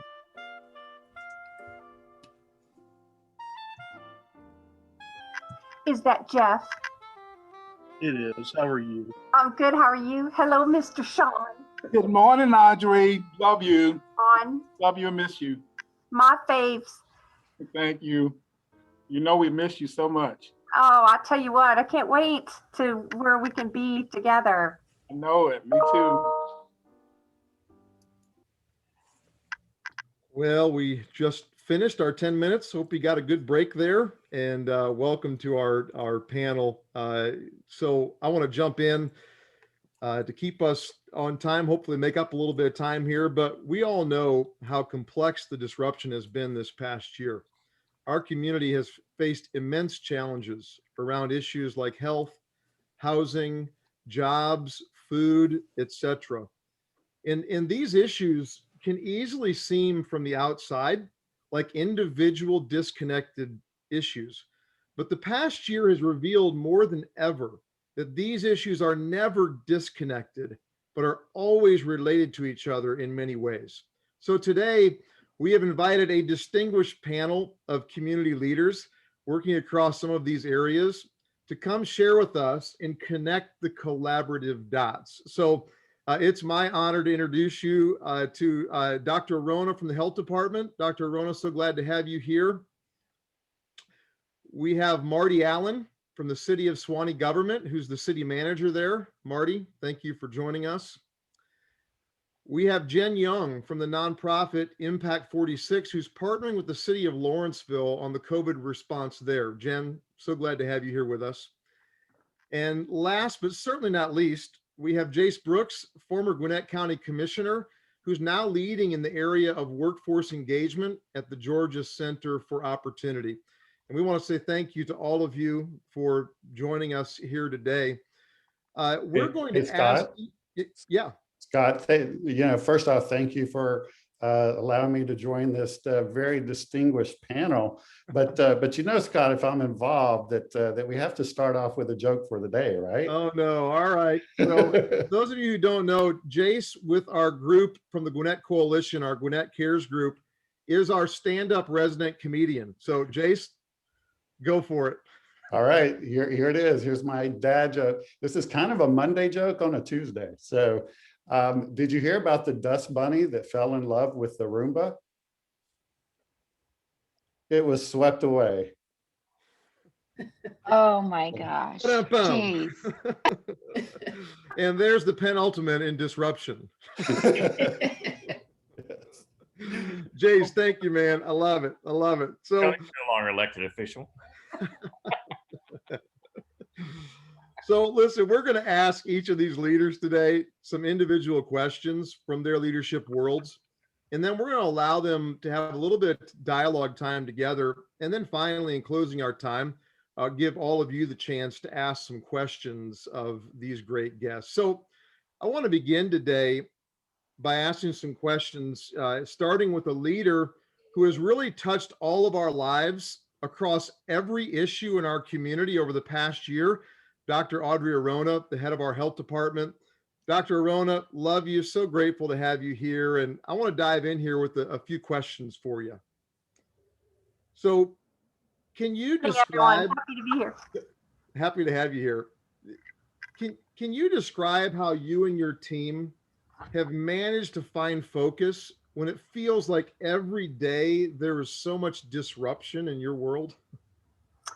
Wow, well, that is truly the question. And it's certainly not one that we as our leadership team have not talked about a lot this year. Just to give you a little bit of perspective, every single day in this whole pandemic for a year now, over a year, has really been wrought with change. And, you know, we way back a year ago, we were never, as public health, ever thought that we'd be in the testing business, right? And so we found ourselves in the testing business. And then, you know, we had problems with test kit supplies, and we had, you know, problems getting communication out to our to the public, and not just that, but internal communication with our own folks, and then also at the state office. It was just kind of happened, and it was just like a whirlwind or tornado that just kind of took off, and it's been ongoing for a year. And, you know, the ever-changing CDC guidance, and, you know, staffing changes, and all that, many, many more. But, you know, so what really helped us was initially we set up what's called an incident command structure. And it's basically a GMA and FEMA response and organization that was set up after September 11 event to really kind of coordinate organizations and all. And we used this specifically for our organization early on. And really what it is, it's a hierarchy of you know, where do you go if you need X, Y, and Z? So from planning division to logistics to operations to communications, you know, it's basically a very tight structure that allowed, you know, compartmentalizing really, and, you know, devoting resources where they needed to be. And so it helped us balance our response, and it also helped us with responsibilities to know where, you know, who was in charge of what across our organization. We started even over a year ago meeting twice a day. We meet in the morning and then again in the evening, and we're still doing that throughout this whole time too. But there's a mental health component to that also that we can't forget, because every changing, you know, constant changing environment makes one feel very out of control.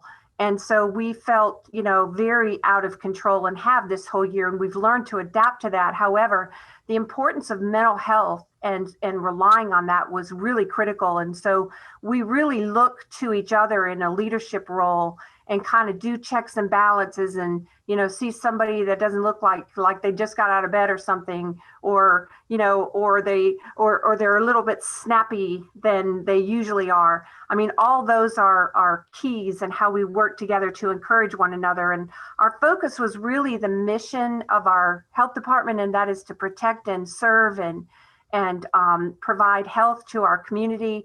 And so everyone really would just show up every day with that in mind. And it's just a new day, a new opportunity with a lot of prayer. Absolutely. Well, I have to affirm you. I've just been blown away, and I know many of us have, by your leadership and how your team has been so available. I don't know how you've got it all done or how you have been able to stay connected to all of us, but it's been remarkable. And we're just grateful for that. You know, we've almost had a year now, believe it or not, to reflect back on since the early days of the pandemic. Looking back, Dr. Arona, are there one or two things that you wish our community would have been able to do it a little differently as a part of the initial response, or maybe something as well that you hope we continue to do that you've seen that's positive? Yeah, that's a great question, Scott. And you know, really what we've needed all along from the community is something that's very difficult to get during or even to give at a time of crisis, if you will, and that's patience, right? Patience is really difficult in situations like this, but that's really what we needed, and we still do.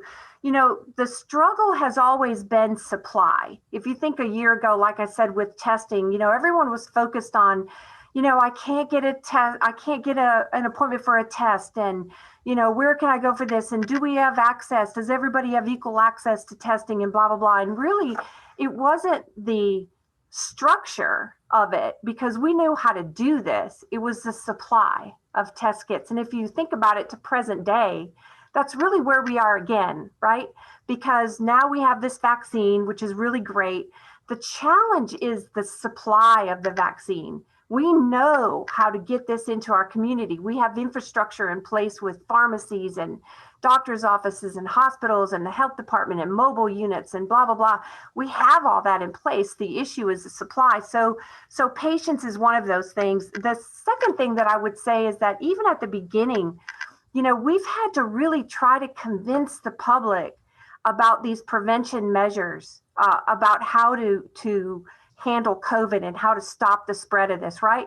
So even when our communities were shut down, it was still very difficult to get people to buy into those prevention measures. I mean, seriously, all we have to do is wash our hands, wear a mask, social distance, stay away from everyone. And so we had a lot of issue with public uptake of those measures. And we're seeing the same thing with the vaccine now, right? Because there's vaccine hesitancy. So all the way from, I would call this a community's hesitant trust almost, right? Because we're taking away your rights by making you wear a mask, or there's a microchip in the vaccine, and, different things that we see. But, all this results from the public's hesitant trust. And, if we didn't have some of these things, I think this whole past year in public health would have looked a lot different than it does now.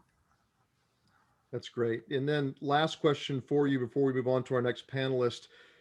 It's easy sometimes to think about the social issues in silos, right? We got our health and we have our food issues and we have our housing issues, and they can seem separate. But one of the things that we've seen over the past year is how important the connection, the collaboration, and working together has been. Can you just talk for a moment or two about why coordination across all these social needs and across these different organizations and leaders has been so important to your team's health response this past year? Yes, great question, Scott. And, we rely heavily on our community partners. Dr. Toomey said it recently. She's the commissioner over my state office. She's my boss. And she said it best when she said that, public health can't do this alone. And more importantly, public health was never intended to do this alone, right? And we were never charged to do this alone in the very beginning. But this whole pandemic is a community response, from food insecurity to job insecurity to, housing. There are those in our community, we all know, and there are a lot of people who were already on the edge, right, before this pandemic even happened. And so our safety nets had to get huge really fast, right? And one thing that's been so wonderful about Gwinnett County that, I'm fortunate to have, and I've said this over and over all year long, is the rich relationships that we have with our community partners is not to be dismissed, because it is not out there in other communities and other counties. Public health doesn't share the same rich community relationships.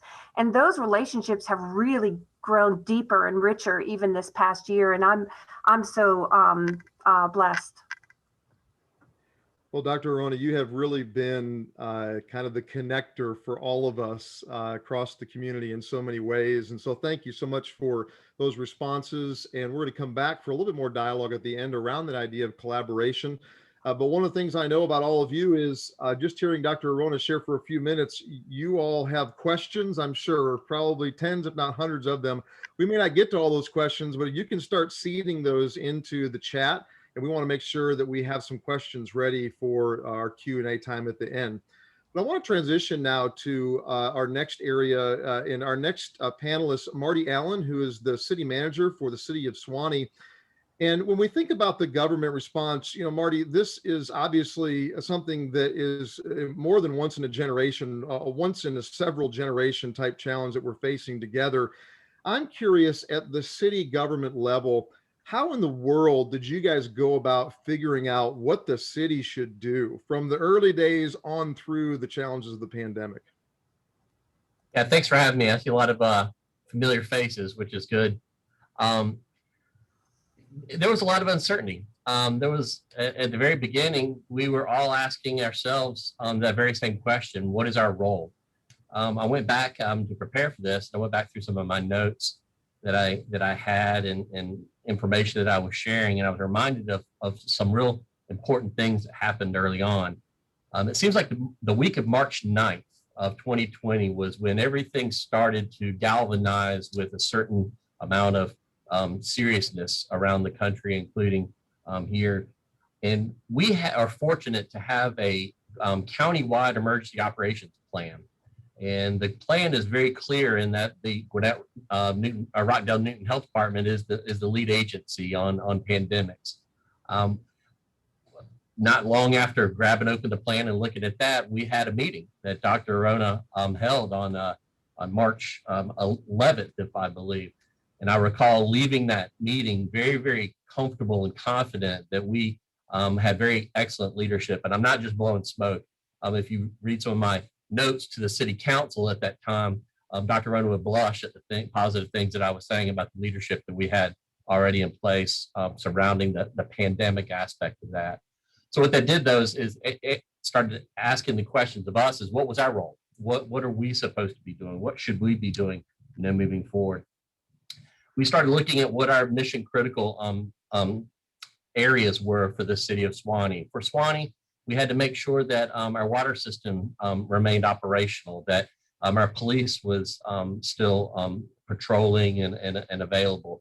We started segregating our staff in case there were unknown amounts of transmission that were occurring. We also focused on information, sharing information and distributing information, receiving it from the county health department, receiving from the state, receiving it from the CDC and others, and providing that information where we could. We also had to make a lot of decisions as an employer ourselves. We had to start thinking about how we, as I mentioned, segregate our own employees, how we treat co-working, teleworking, and other aspects of that. So we had a number of things that we had to look at. As a government, we also end up being oftentimes a benchmark for others. They look to us, believing that we have some specialized knowledge or information and want to benchmark and follow the decisions that we make for our own employees. And so we have to make those decisions for ourselves with a broader understanding of how that might be emulated and copied. And then finally, we spent an enormous amount of time trying to stay informed, so we can inform those other three items that I just talked about. And we spent an enormous amount of time absorbing information and then deciding what to share and when to share it and how to share it. No pun intended, but we were in the process of making a lot of really novel decisions at the time. Decisions the first time we had ever been exposed to those decisions. And we did the best we could. What we found along the way is that there was a lot of need for collaboration among all of our partners, the health partners, our fellow cities, the county. We have something that we've since termed the hammerheads effect that I'll touch on. What that was is we undertook actions in Suwanee where we closed down certain business operations, bars and restaurants for one, pretty early on. But one of our sister cities did not. And so one of the restaurants that was a very busy restaurant, those patrons moved from Suwanee and then really overcrowded a restaurant in our sister city.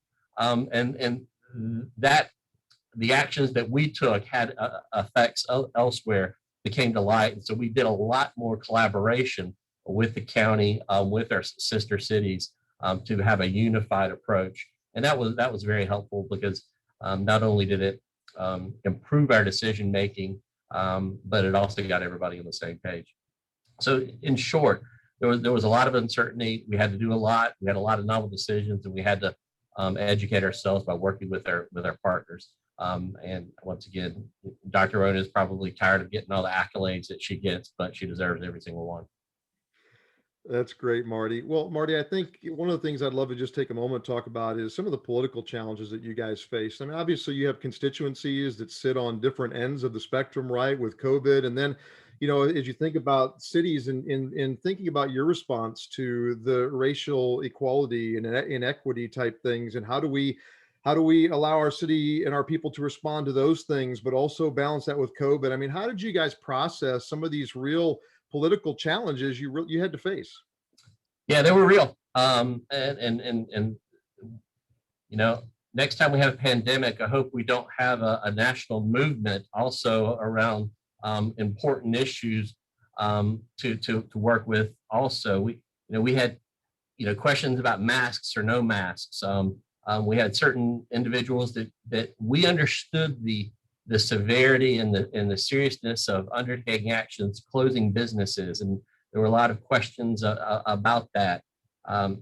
We had protests. The Black Lives Matter movement was really gaining steam at this very point in time when we were really focusing on social distancing and events. And we got questions of, you just stopped your event, but now you're having a Black Lives Matter protest. How do you square that up? And there were a lot of challenging issues that are going along on the state versus the localities. City of Atlanta, if you recall, was in a battle with the state. Savannah has gone their own path in certain ways, and we were balancing all those. Ultimately, one of the great things about being city manager is that I am apolitical. I have that wonderful luxury and burden at the same time. And so with that, I try to make the best decision that I can, recommend those decisions to our council. Our council is nonpartisan also. And so it makes it a lot easier for us to make decisions that are for the betterment of the entire community.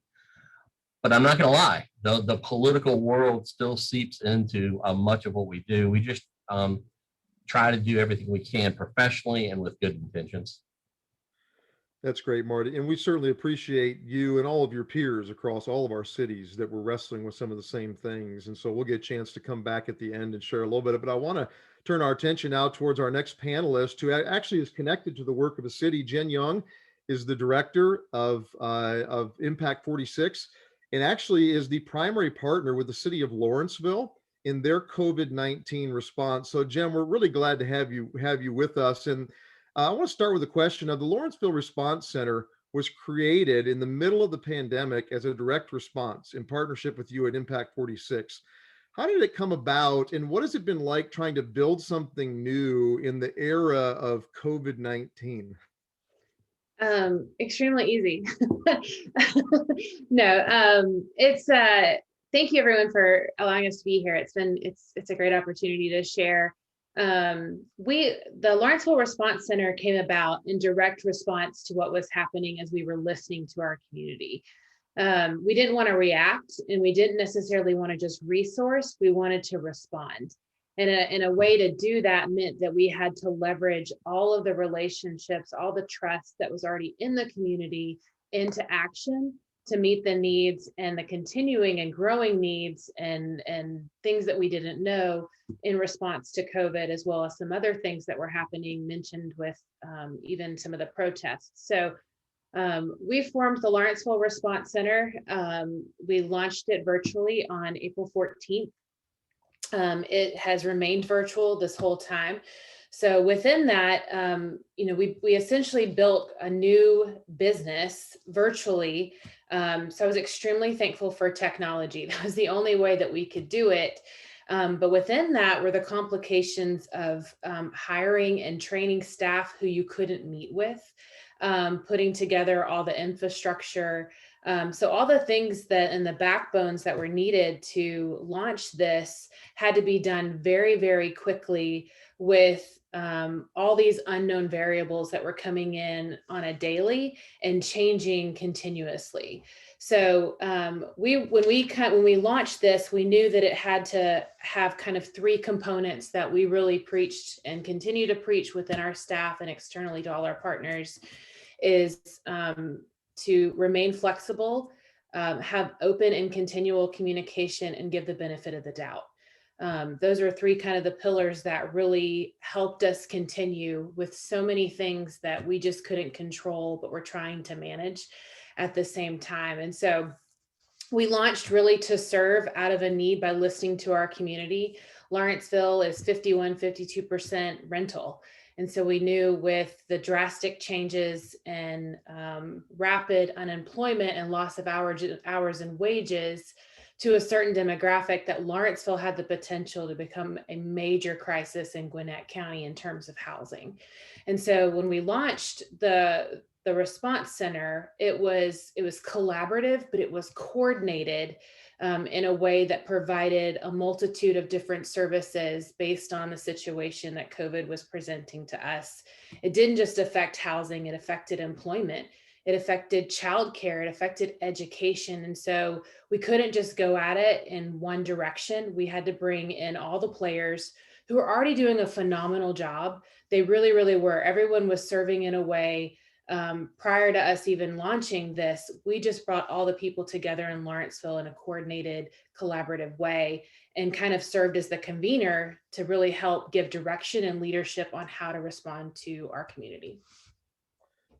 Well, Jen, I just have to say, you guys have done such a phenomenal job. I know all the things that you have been managing, and yet I can tell you many times in my work with the Gwinnett Coalition, we would reach out to you guys and your team, and it seemed like within minutes there was responses back to us. And so we're just grateful for all the work you've done and for the kind of new trail that you've blazed. I want to talk not only about where we've been, but your thoughts on where we're going. So we often, if you're in the human services side very long, we often talk about the idea that there are human services that emerge in major ways. And you and your team have been dealing with this, right? Utilities and housing and fill in the blank. So this happens during this global pandemic event, but there's a wave behind that. Once we kind of get to a place where COVID-19 is okay, we feel like we got that, hopefully by midsummer, at least, we understand what to do with it. The wave of human services that will outlast the actual event is a very real thing. What are you currently seeing in your work, and what are you thinking about for the future that has you most concerned as you look at the work you're doing? As someone who's kind of, boots on the ground with looking at how a community is developed and nurtured, my greatest concern is the generation that I think has been the most resilient, yet the most impacted, and those are the children. They have been experiencing things that we've just, tried to help them adjust and maneuver. However, we don't know the implications that are going to come from this and what that means for our communities. And so with community work, we always kind of look at the third grade testing levels and what does that imply for 10, 15 years out in a community. And there's so many things that we don't know. However, we know that children are deeply affected, and looking at the numbers that are coming in just from the mental health side of things and depression and just all of the areas that are concerning now, what does that mean for our community years to come? What does that mean for Gwinnett County? And it's concerning, but I also think it's an opportunity to really listen to our community and learn from what's happening and start thinking for that now and not react when we're faced with it in 10, 15 years. But to start making significant changes and adjustments and courses of action as we're paying attention to statistics and things that are coming our way. But it really is an opportunity to try new things and to do new things, but to do it in a collaborative way and to keep the momentum. So as far as social services, I think what's also needed is the continuation of us to coordinate and collaborate. What I've often seen is, and what's been affirming is our communities have responded and connected and worked together. However, when the need disappears, the way that we respond can't disappear either. So we have to continue with that traction because there's still so much work to be done, and it will continue, and we'll be able to go further and deeper if we do it together.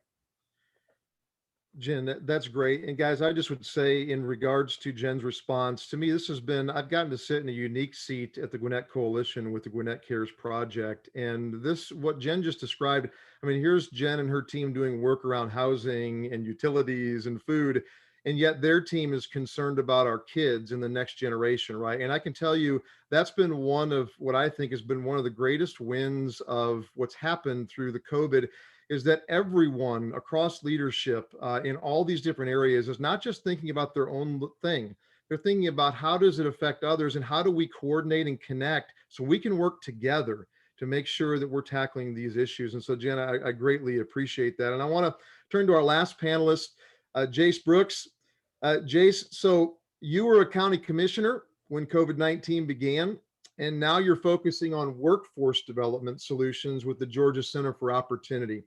Was there something that you saw during this disruption that COVID caused that made you want to focus on this specific issue of workforce? Yes, absolutely, Scott. And before I answer that question, I just want to share some things about the panel, because like you said, I was kind of in a unique position as a county commissioner, and I've been able to work with each of these panelists. Obviously, throughout this pandemic, the county has worked very closely with Dr. Arona and with her team. And enough has been said. Just the leadership that they have provided has been absolutely amazing, and their willingness to work and to think outside of the box throughout this situation. I had the privilege of serving with Marty in the city of Suwanee for 10 years. And during that time, I learned so much about leadership from Marty and from the staff and from the leadership team there, and have continued to work with Marty as well as the rest of the cities throughout 8 years as county commissioner and throughout this pandemic. You heard from Marty just how closely the county and the cities were working together throughout this situation. Jen, I didn't know a year ago, but now we meet at least once a week. In fact, we're meeting tomorrow for a few hours to continue to work through these processes that we're talking about. Jen is one of our just incredible, amazing young leaders. I marvel at her quiet leadership and attention to details, and yet really seeing the big picture as well. And then Scott, of course, I've had the privilege really of being able to serve with you over the past nearly 12 months as well through Gwinnett Cares, and you have taught me so much. You ask great questions and really push the issues. But to get to your question, as far as what was the draw? So being on county commission, I did get to see the big picture. I got to see really the full impact throughout Gwinnett County, not only on county services, which were immense, particularly hitting our frontline employees, basically shutting down our judicial system, closing down really GJAC for a while. It was immense, but I've also had the privilege of being able to serve with or engage with our incredible nonprofit community here in Gwinnett County throughout my 8 years on county commission. And that's really where my passion was. I had a couple of others, but I absolutely loved being able to serve with the nonprofits. They were on the front line, impacting individuals and families, and just making a difference in our community. So through that work, as the pandemic hit, particularly I would say in April and May, the unemployment just skyrocketed, right? So many people were out of work. I think in January and February in Gwinnett County, our unemployment rate was around 3%. And in April and May, it had jumped up to about 13% or so. So massive amount of very quick unemployment happened. And so the community got together, some of the community leaders, and said, hey, because of what we've seen, some people will have an easy time getting back into their jobs. They're just laid off temporarily. Some are going to see long-term effects of unemployment hit. And we need to make sure that we're addressing that need as best as we can. There are already great organizations out there like Goodwill and others, I won't mention all of them, that are helping in this workforce and unemployment area. But we needed to make sure that we gathered together and built a collaborative approach to address this need. And so that's really what we did. It was kind of cool because I am not a workforce expert. They said, that's okay. We need your skills around getting the right people around the table. Let's get the experts around the table and let's build the right system and processes so that we can make sure that we're effectively addressing this need. Because you heard Jen say, I mean, work impacts so many facets of life, right? If you don't have a steady income, your precarious housing situation you could wind up in a car, sleeping in a car, and we have seen that. You could wind up wondering where your next meal is coming from. You could avoid healthcare decisions that you need to make, and just to avoid going to the doctor and those types of things because you don't have the financial means to address your healthcare issues. And then obviously we've seen immense mental health issues as well. So I felt like work can bring so much dignity. And so if we can get people back to work, it can help address some of these other situations, Scott.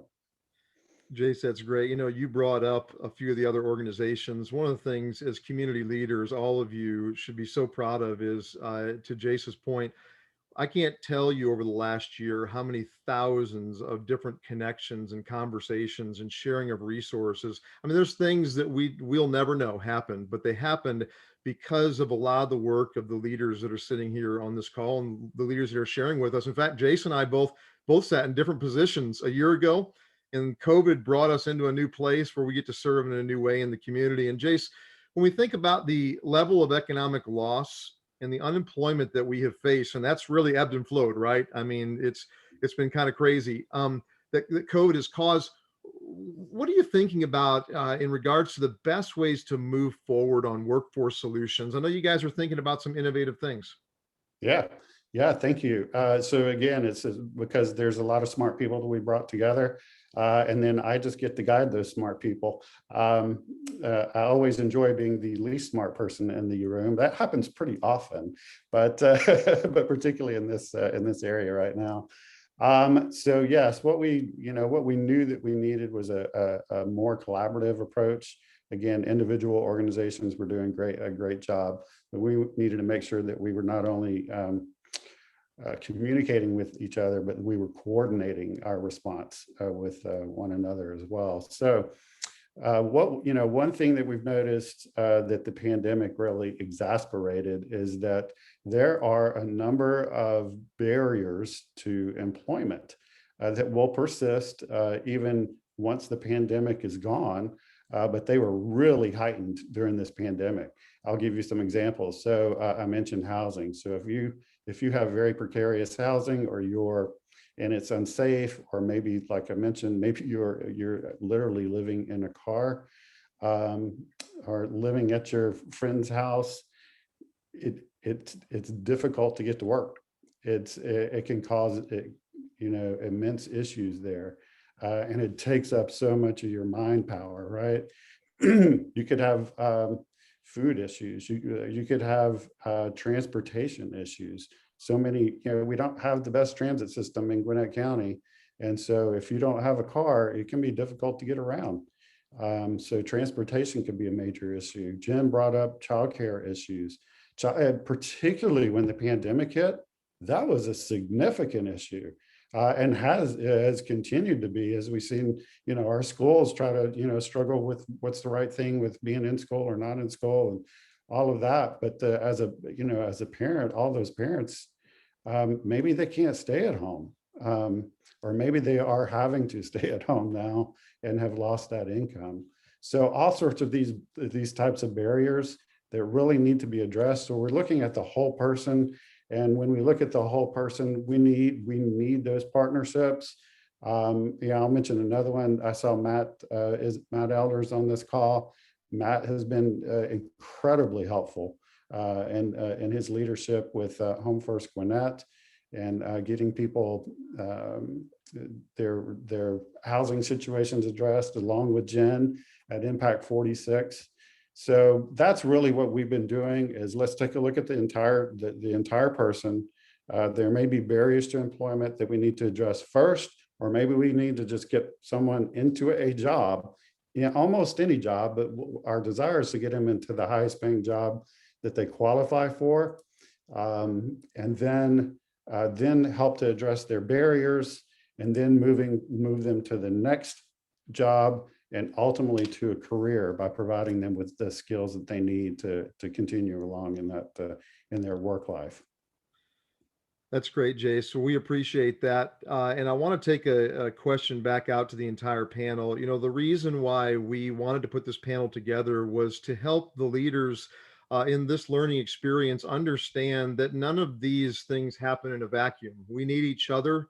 The collaborative effort is so essential. In fact, I would say, Dr. Arona alluded to it, I would say that without the collaborative effort we have had together in the past year, there's no way that we would have done as well as we have done, even though there's been challenges here in Gwinnett County, especially with what's happened with the COVID crisis. So I want to skip to a question for all of you, and maybe we can go in the same order, Dr. Arona, then on through, just to give us your thoughts. Why do you believe that coordinated effort across the community has been so important during the past year? And do you also believe it will remain just as important even after we move beyond the COVID crisis? Dr. Arona? Yeah, thank you, Scott. You know, our health department has always been involved with social services. And I'm optimistic that, you know, more businesses and organizations, you know, see the value of, you know, multiple public health implications in our community, not just with COVID, but as we move forward too. I think it's been eye-opening for a lot of people to really see the value of public health and really what we do. A lot of people couldn't define what public health was before, but I think, you know, even down to our community level, I think people have a better understanding of all that.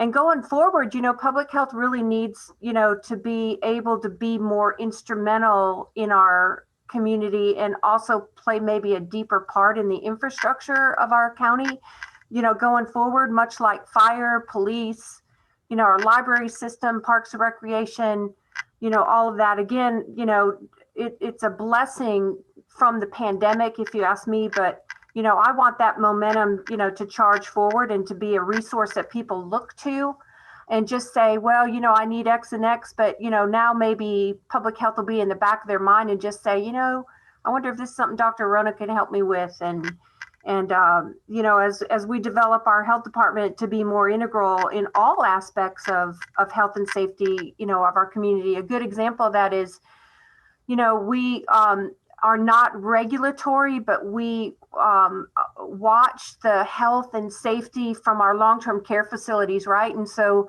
you know, we need a team much like what we do for our restaurants, right? Our restaurants, we go in and inspect problems with the restaurant to try to prevent issues and stuff. I'd like to develop a team that goes into long-term care facilities before there's a NORA outbreak, before there's outbreaks for things, and just regularly visit them. And we've just not been funded, you know, to do that before. But that's just one example of you know, how we can really use this whole last year to richly benefit our community. That's great. Marty, same question to you. Why do you think the coordinated effort's been so important? And do you believe it will remain just as important beyond the COVID crisis? Yeah, your second question first, absolutely will remain just as important. COVID didn't care about political boundaries very much.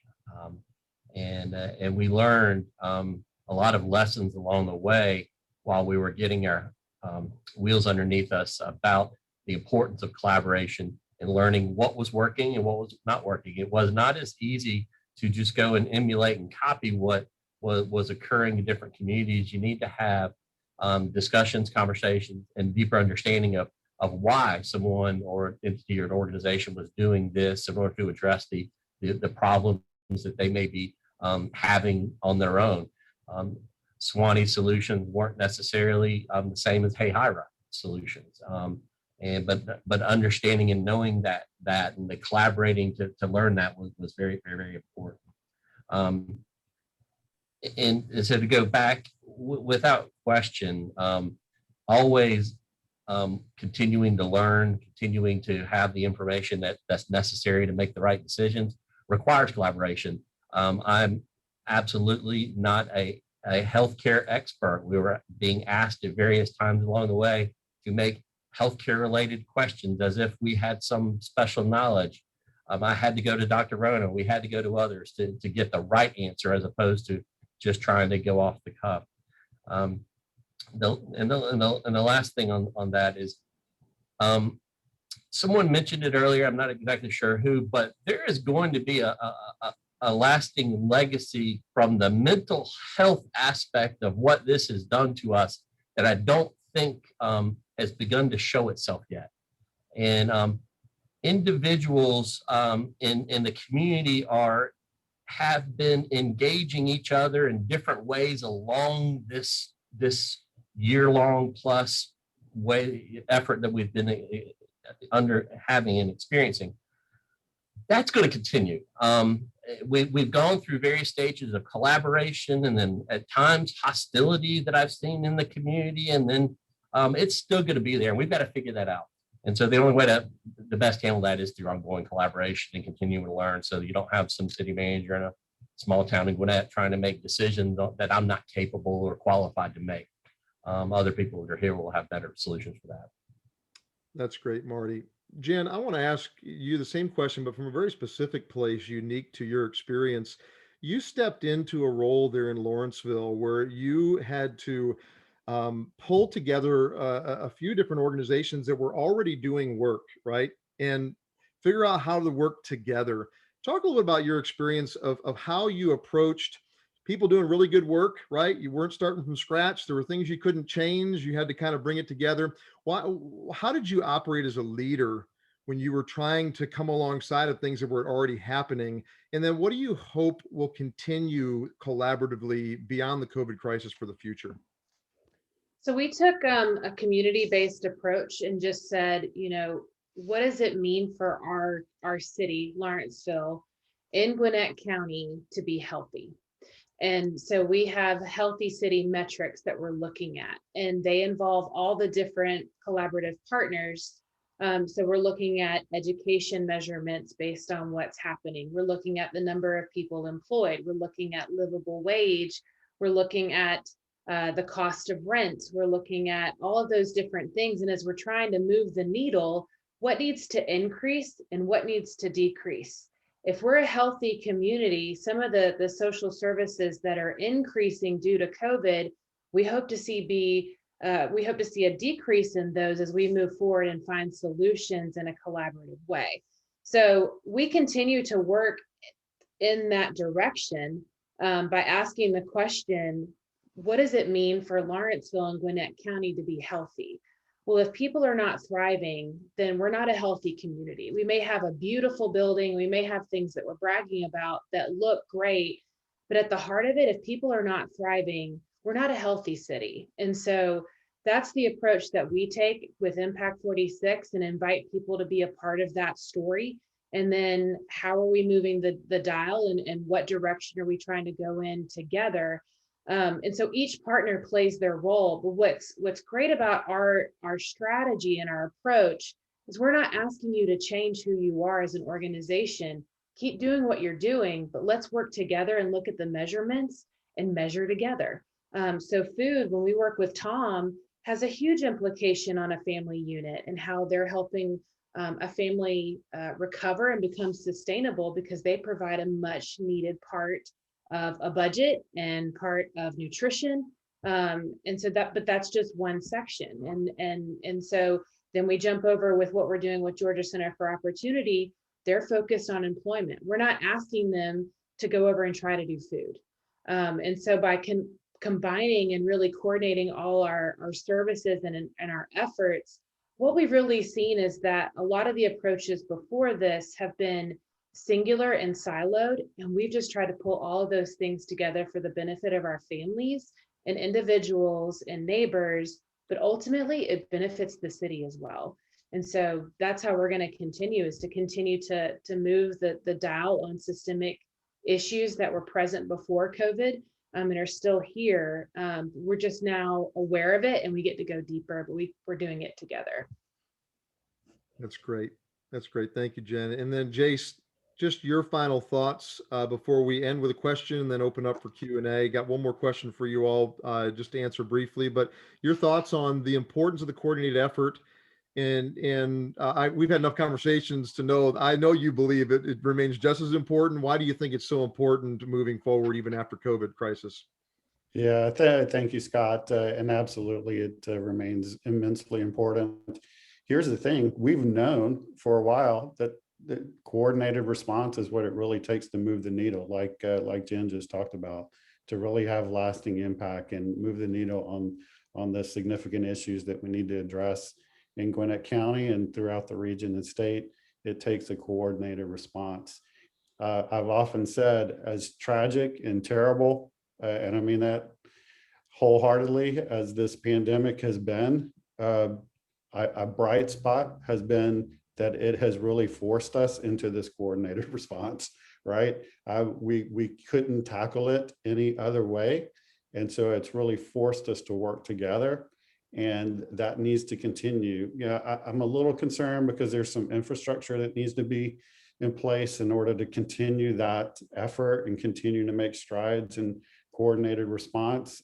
Takes a lot of money, takes a lot of buy-in from organizations, but we need to continue to push in those areas and continue to have that coordinated response. And I'll say, I've kind of talked about how it's been mainly with the nonprofit organizations. In their government has been part of that, and education institutions have been part of that. But I want to say, like, I'll give you, for instance, one thing we need, and what we're doing on the workforce side, is that we need employment mentors. These are just volunteers that'll spend a couple of hours a week helping walk through some of these people in need, helping them walk through some, things like, why is it important to show up to work on time? How do you dress for work? How do you show up for an interview? How do you put a resume together? Just very basic things that are almost natural for us, most of us on this call, because we've done it all of our lives. These folks just need a little bit of help so that they can get that first job, or the next best job that they can qualify for. That's great, Jace. Absolutely. And I think those are the opportunities that are starting to emerge in new ways because of the work we've done through COVID. So before we throw it to Matt Elder to lead through some questions out of our chat. So we know you all are not only amazing people, but you're also great leaders within your organizations, but you're more than that. You're people, right? Just like us. And I'd love to end with just a personal, maybe an authentic moment at whatever level you're comfortable. I'd just be curious for each of you, how have you best coped with the COVID impact, not just professionally, but just personally? What's been one of the biggest takeaways for you about how you have led yourself or how you've cared for yourself during what's been a very, very challenging, very intense season? And Dr. Arona, we'll let you start. Oh boy, well, I can tell you, and this is not something I haven't said before to many of you individually, is that I just, I feel very led to this position. I never thought I wouldn't be in private practice. And it just was something that came up, and just, one of those situations where, you're being pushed to do something, you just take that leap of faith, which is what I did. And so I feel like I'm here for such a time as this. From a mental health standpoint, I mean, that gives me a lot of peace because I know that that despite my feelings oftentimes of inadequacy, I know that I have help along the way. I'm very spiritual, as most of you know. But I also really think it's important. I've tried to instill in my leadership team too, that especially during times of conflict and turmoil and change, how important it is always, to return your thoughts to something joyful, when you're in that mode, and that just kind of gives you a little bit of peace. Nobody makes really good decisions when they're under a lot of stress. And so when you feel that conflict and stress rising, it's really important to take a couple steps back. And just return your thoughts to something that's a little bit better and more peaceful. And so I've used that throughout this year, and I think it's really helped me a lot. Great. Thank you, Dr. Arona. Marty, same question. Yeah, on a personal note, I grew a great COVID beard that's still going. I myself, my daughter, college age daughter, and we joined the COVID club at some point after all of my best efforts to follow all of the rules. I still got it and everything was fine. We worked through it. No major issues on that. But on a more serious note, it reminds us that for myself and what we do when we have mission critical items, that what we do is important. And it in some really odd ways, it recharged my batteries of the importance of what I do. You don't always get on in the game during really important times, but when you do, it clarifies the mind. And I'm not saying that's a good thing, that we had that for that. That's something that I'd take away, that what we do, what I do in particular is important, and I value that, and I just do the best that I can and do it with goodwill. That's great. Thank you, Marty. Jen? For me, I had to really, I think, redefine the word rest and what that means, and how to, when you're taking on all these different things and you're trying to lead and do it well, there was still a lot of components. I'm a major introvert, and so I also live by myself. And then my home became my workplace. And so everything that normally would have recharged me actually drained me. And so I had to find new ways to rest with, how to do that in the context of not able to be with people that refueled me either. So my community was taken away and everything was reoriented. So just like Dr. Arona talked about, nature really became a different way for me to find joy, and daily walks really, I think, saved me. It was a time to kind of just check out and redo some things and just really capture and also protect that alone time that I didn't really want, but it was in a different context. And I think that's important in the context of all our leadership, is to be able to say it's okay to rest. And if we're going to continue this long term, we had to really, even my team, I would tell them, protect your weekends as much as you can, even though we're all working, find times to take a break, and it's okay. We don't feel like we have to run ragged in order to be, the leaders in front. It's okay to rest. And I think that will actually show our ability to keep going and to do this long term if we know how to rest well. That's good. And Jace? So one of the organizations that we partner with is Families First, and they have developed this resiliency model. And so we see that one of the issues that those that are kind of chronically unemployed are chronically having housing issues and things of that sort, they lack in resiliency. A couple of key points in that is, one, they haven't kind of developed that muscle of working through adversity, and so that's something that they need help with. And then another one is that they don't have that social safety net. Most of us on this call can reach out to our family, to our friends, whenever we're in need, and we can figure it out, right? We can lean on one another. And some of these folks just don't have that safety net. So for me personally, first off, just being a Jesus follower and my walk with him has given me immense peace. I'll give a shout out to Linnea. We have been longtime friends with her and Eric, and we brought together them and a couple of our other very close friends. And we just needed them. We needed them during this time. And so we meet, at least every couple of weeks to grow and to support one another. And spending time with my family has been immensely gratifying as well. Many of you on this call know that we've faced some additional adversity in our family during this COVID time. And just leaning on others, leaning on our faith, and you know, taking time, like Jen said, to kind of redefine what does rest, what does peace look like, and trying to get out into nature, into the sunshine as often as possible. Those have made immense differences in my life. That's great, Jace. Thank you all for your answers. And in just a moment, Matt's going to lead us into a couple of questions. I want to just recognize one more thing before I turn it over to Matt. And then coming out of that, Julian's going to kind of transition us towards the end of our day. You know, what we've heard all day is the humility to listen and to learn, to admit that we don't know everything and that we're all trying to figure it out together. We have focused in this panel primarily on the COVID crisis, but I want to end by going back to, once again, the racial inequity and inequality conversation.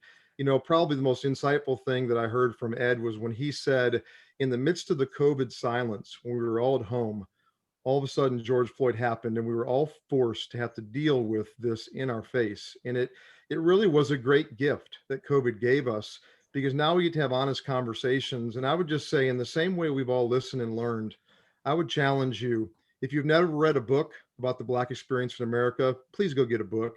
If you've never had someone of a different race or a different nationality over to your home for dinner or hosted them, please do that. It's a time for us to listen and to learn and really understand, and in that way come closer to each other and do more to be able to help as leaders. And so I just wanted to finish off my thoughts for the day in that. And Matt, I would love for you to go ahead. You've been mining the questions out of the chat. Go ahead and throw some things towards the panel. Yeah, thank you, Scott, and thank you to all wonderful panelists. The answers have simply been incredible and inspiring. And so we don't have a lot of time left, but one of the questions that I really wanted to throw out to each of you was, what can this Gwinnett great community do to be a support to each of you and your organizations moving forward? And let's go ahead and start in reverse order. So Jace, we'll start with you. Thank you, Matt. And so a couple of things come to mind. One is what I mentioned as far as employment mentors. We need folks we need business partners, right? So many of you are leaders in your business or business owners.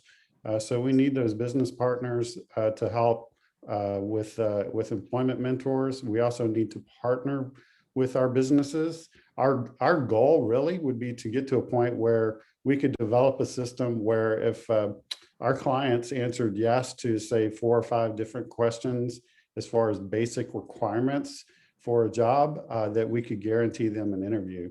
It's hard to guarantee a job, but at least we could guarantee an interview. So I think that business partners are going to be, really key to what we're trying to accomplish in the employment area. And I'll stop there. There's probably more ways, but I'll let the others share. Thank you so much for that answer. Go ahead, Jen.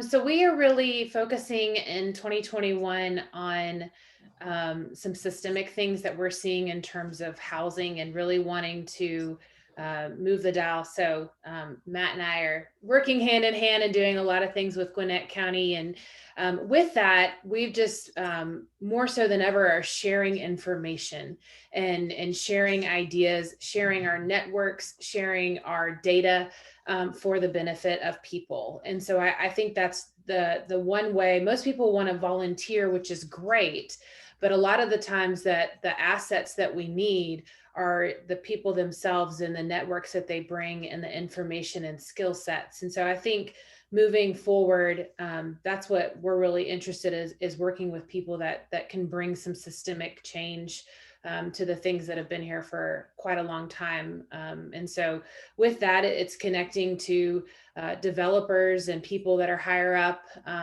when it comes to housing and other issues that we're faced, that we're looking to collaborate with. Awesome. Thank you so much. Marty, how can we help support the city of Suwanee with this great community we have here? Yeah, that's actually a little bit of a difficult question. If I were to be around my residents or my business operators that have really simple solutions or answers of ways to help me out. But when I'm talking to individuals around the community, it's a more interesting question in a lot of ways. Let me take this as something that may be transferable to the other cities that they answer. I'm preaching to the choir here, I noticed that, but I really hope that we could readjust our ability to come to common solutions and be able to talk about our differences in ways that we that boy, I'm going to sound like an old Luddite now. It used to not be so hard to get some really simple things done. But on a government level, it's gotten very challenging to do the things that in the past would be community-wide help improvements, but it's more challenging. I chalk a lot of that up to some of the, I hate to use the word political environment, but that's the only term that I could come up with pertaining to how we judge other people's viewpoints. And I'm preaching to the choir. I know it. You guys are not the solution, but if I could talk to my broader community and help us civilize some of the ways that we engage with one another, that would be the best thing that I could say for myself and Swanee and other city managers would be appreciative of. Awesome. Thank you so much. Dr. Roanoke, go ahead and take us home with how best we can support you and the work that you guys are doing. Great. Thank you, Matt. And I can tell you that what we really need right now are volunteers. That's clinical and non-clinical. We do need nurses, retired doctors, retired nurses, or nurses, or even first responders who are looking for extra jobs. We do have some paid positions as well. But it looks really good on a resume if you have kids that are in their 20s and want to volunteer. The way to do that is through our Medical Reserve Corps. I'll put it in the chat box, but it's mrcgem.com/join. I'll put that in the chat box in a minute. The other thing is just, all of you have really rich connections that, I need access to. So, the deeper roots we go into our community, the richer we'll be able to get access to the vaccine to people and to reach those county corners, right? And so we really need a better uptake of the vaccine and to spread the message that there's two reasons to get the vaccine. One is personal, to protect you and have an impact on your overall health. Because if you get COVID after the vaccine, you're not going to be severely affected by COVID, hospitalized, or even die from that.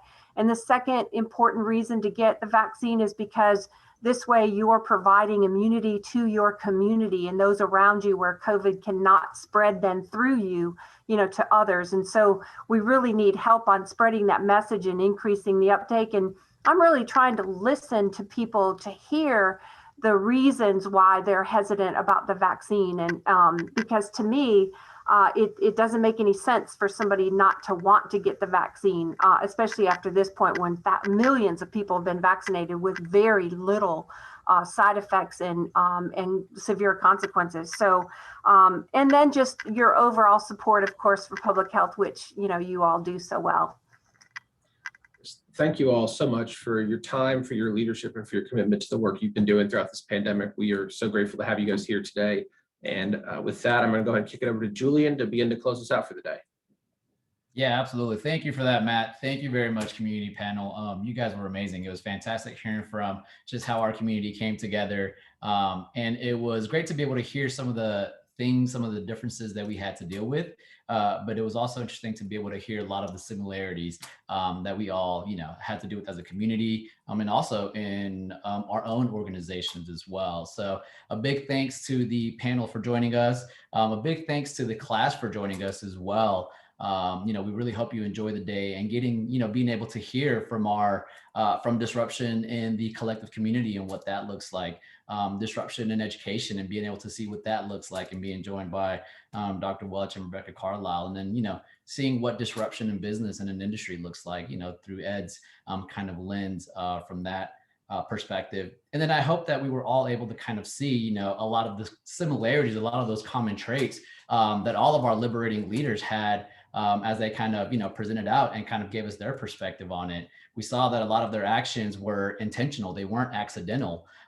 We saw that there was a lot of, being self-aware and self-governed, which, like Linnea mentioned at the very beginning, leading ourselves sometimes is the toughest. And with that, being responsive and not reactive. And I think that being self-aware helps us provide a more responsive, I guess, kind of action in those moments where we know we have to be kind of reactionary just because of the decisions that we were all having to make so quickly during those moments of disruption in 2020, when, like Ed and so many other leaders mentioned, there were decisions that had to be made very quickly. And we didn't all have the answers. And I think that was another common trait that we saw, was that we didn't have the answers, and that we were having to make decisions without having all of the answers. And I know, for me personally, hearing from Dr. Arona, your comment about adequacy, I think we've all experienced that exact same thing. So being able to hear that from you, who we see as, the professional and the pinnacle when it comes to this COVID stuff, being able to hear from you, I think for all of us is also reassuring that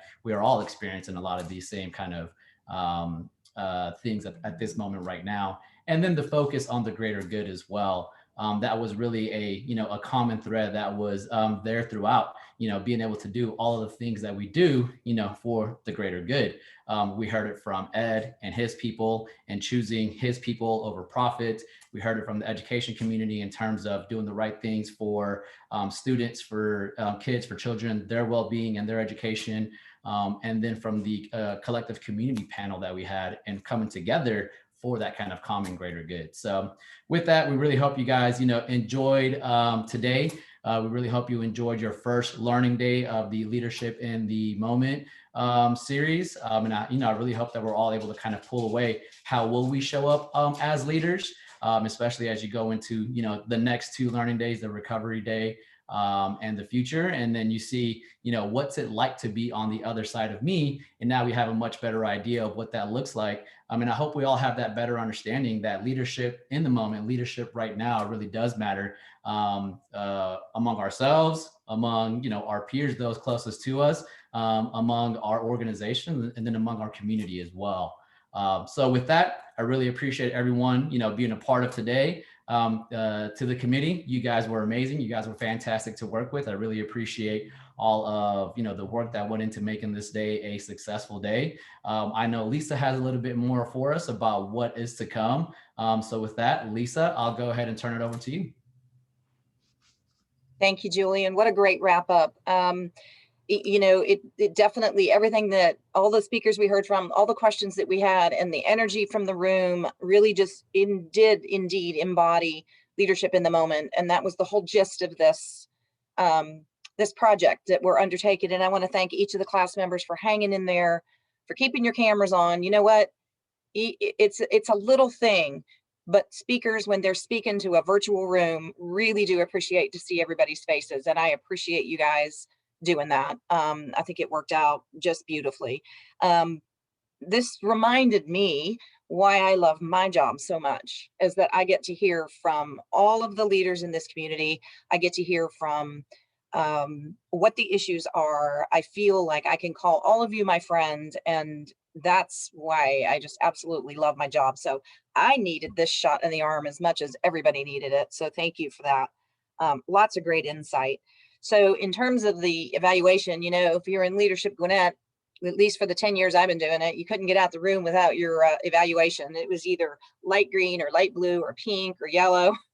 And we would count them and we would harass you until we got them. So now you're on the honor system, and you're going to need to complete your your evaluation online. So I'll be sending that out to you here shortly, definitely by the end of the day. And as we look forward to next month, so March 23rd, we got the 23rd coming just right around the corner. I want to introduce you to Jen Fennell. Many of you know Jen. She is with Jackson EMC. She's one of the co-chairs for Recovery Day. We've spent a lot of time on disruption. We're starting to move into the activity of recovery. And she and Kevin Middlebrooks, Kevin's with Hazen and Sawyer, and their committee are planning an equally great day. So Jennifer, I'm going to turn it over to you to give a sneak peek. Thanks, Lisa. I am just so blown away, and Leadership Gwinnett programming is absolutely phenomenal. Not just the speakers today, but I've been in the background all day kind of listening and watching the chat room, and to listen to everybody talking to each other and asking really tough questions. It's absolutely what I needed today too. So thank you for letting me join in this morning. Kevin and I are absolutely ecstatic about how the Recovery Day has really come together in the last couple of weeks. and the programming that we have for next month. Our committee is myself, it's Kevin Middlebrooks, it's Devin Kaysen, Tadia Whitner, and Lewis Cooksey. So a lot of class of 2018 got together to put this day together. Recovery is a hard thing because we're still going through it. So how do you create a program to talk about something you're currently going through? And that was really, yes, Kevin will be whittling a small wooden trophy of some sort. I don't know what, but I'm gonna have him do that. So how do you create an agenda that looks like something you're currently going through? Because it changes constantly. And so what we found is we created a framework, and then we've edited it tremendously as we've gone through this process. So kudos to Julian and Matt and everybody that did the programming for today. It was absolutely amazing. Coming in behind you guys, I have a lot to live up to. So it's a little nerve-wracking on my side. But here's what we're going to talk about as far as recovery is concerned. We really wanted to focus on three really important topics that were near and dear to all of our hearts that we wanted to share with you, and that's infrastructure, business, and government. And so that's what we're going to talk about. We're going to talk about what happened with our infrastructure, what did our businesses do, a lot about leadership, like Ed Bastian was talking about, and then what did our government do? What were the innovative things that happened to get our community recovered, on the road to recovery? How did we work together? What did we do out of the box? Kind of all of those things. We're going to bring in an economist to talk about what recovery looked like on a larger scale and how that mimicked what happened in Gwinnett County. So we got a lot of great programming. I'm pretty sure Matt Elder is going to speak. So, I mean, if you're not coming back for anything but Matt Elder, that's what you're coming back for, right? I mean, I can see him on the screen and he's laughing. So this is good. So here's your other homework. And this is super simple, right?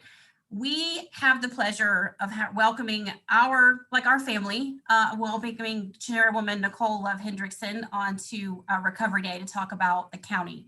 I'm so excited to have her on. She is such a proponent of Leadership Gwinnett. It's her family, it's kind of her people coming together, and we're gonna have a really great one-on-one chat with her. Tadia is working on the questions for that, but I wanna make sure that everybody feels like they're part of this conversation.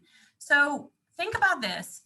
If you got to spend a little time with Nicole, which you're going to get to, what do you want to know? What would you want to ask her, right?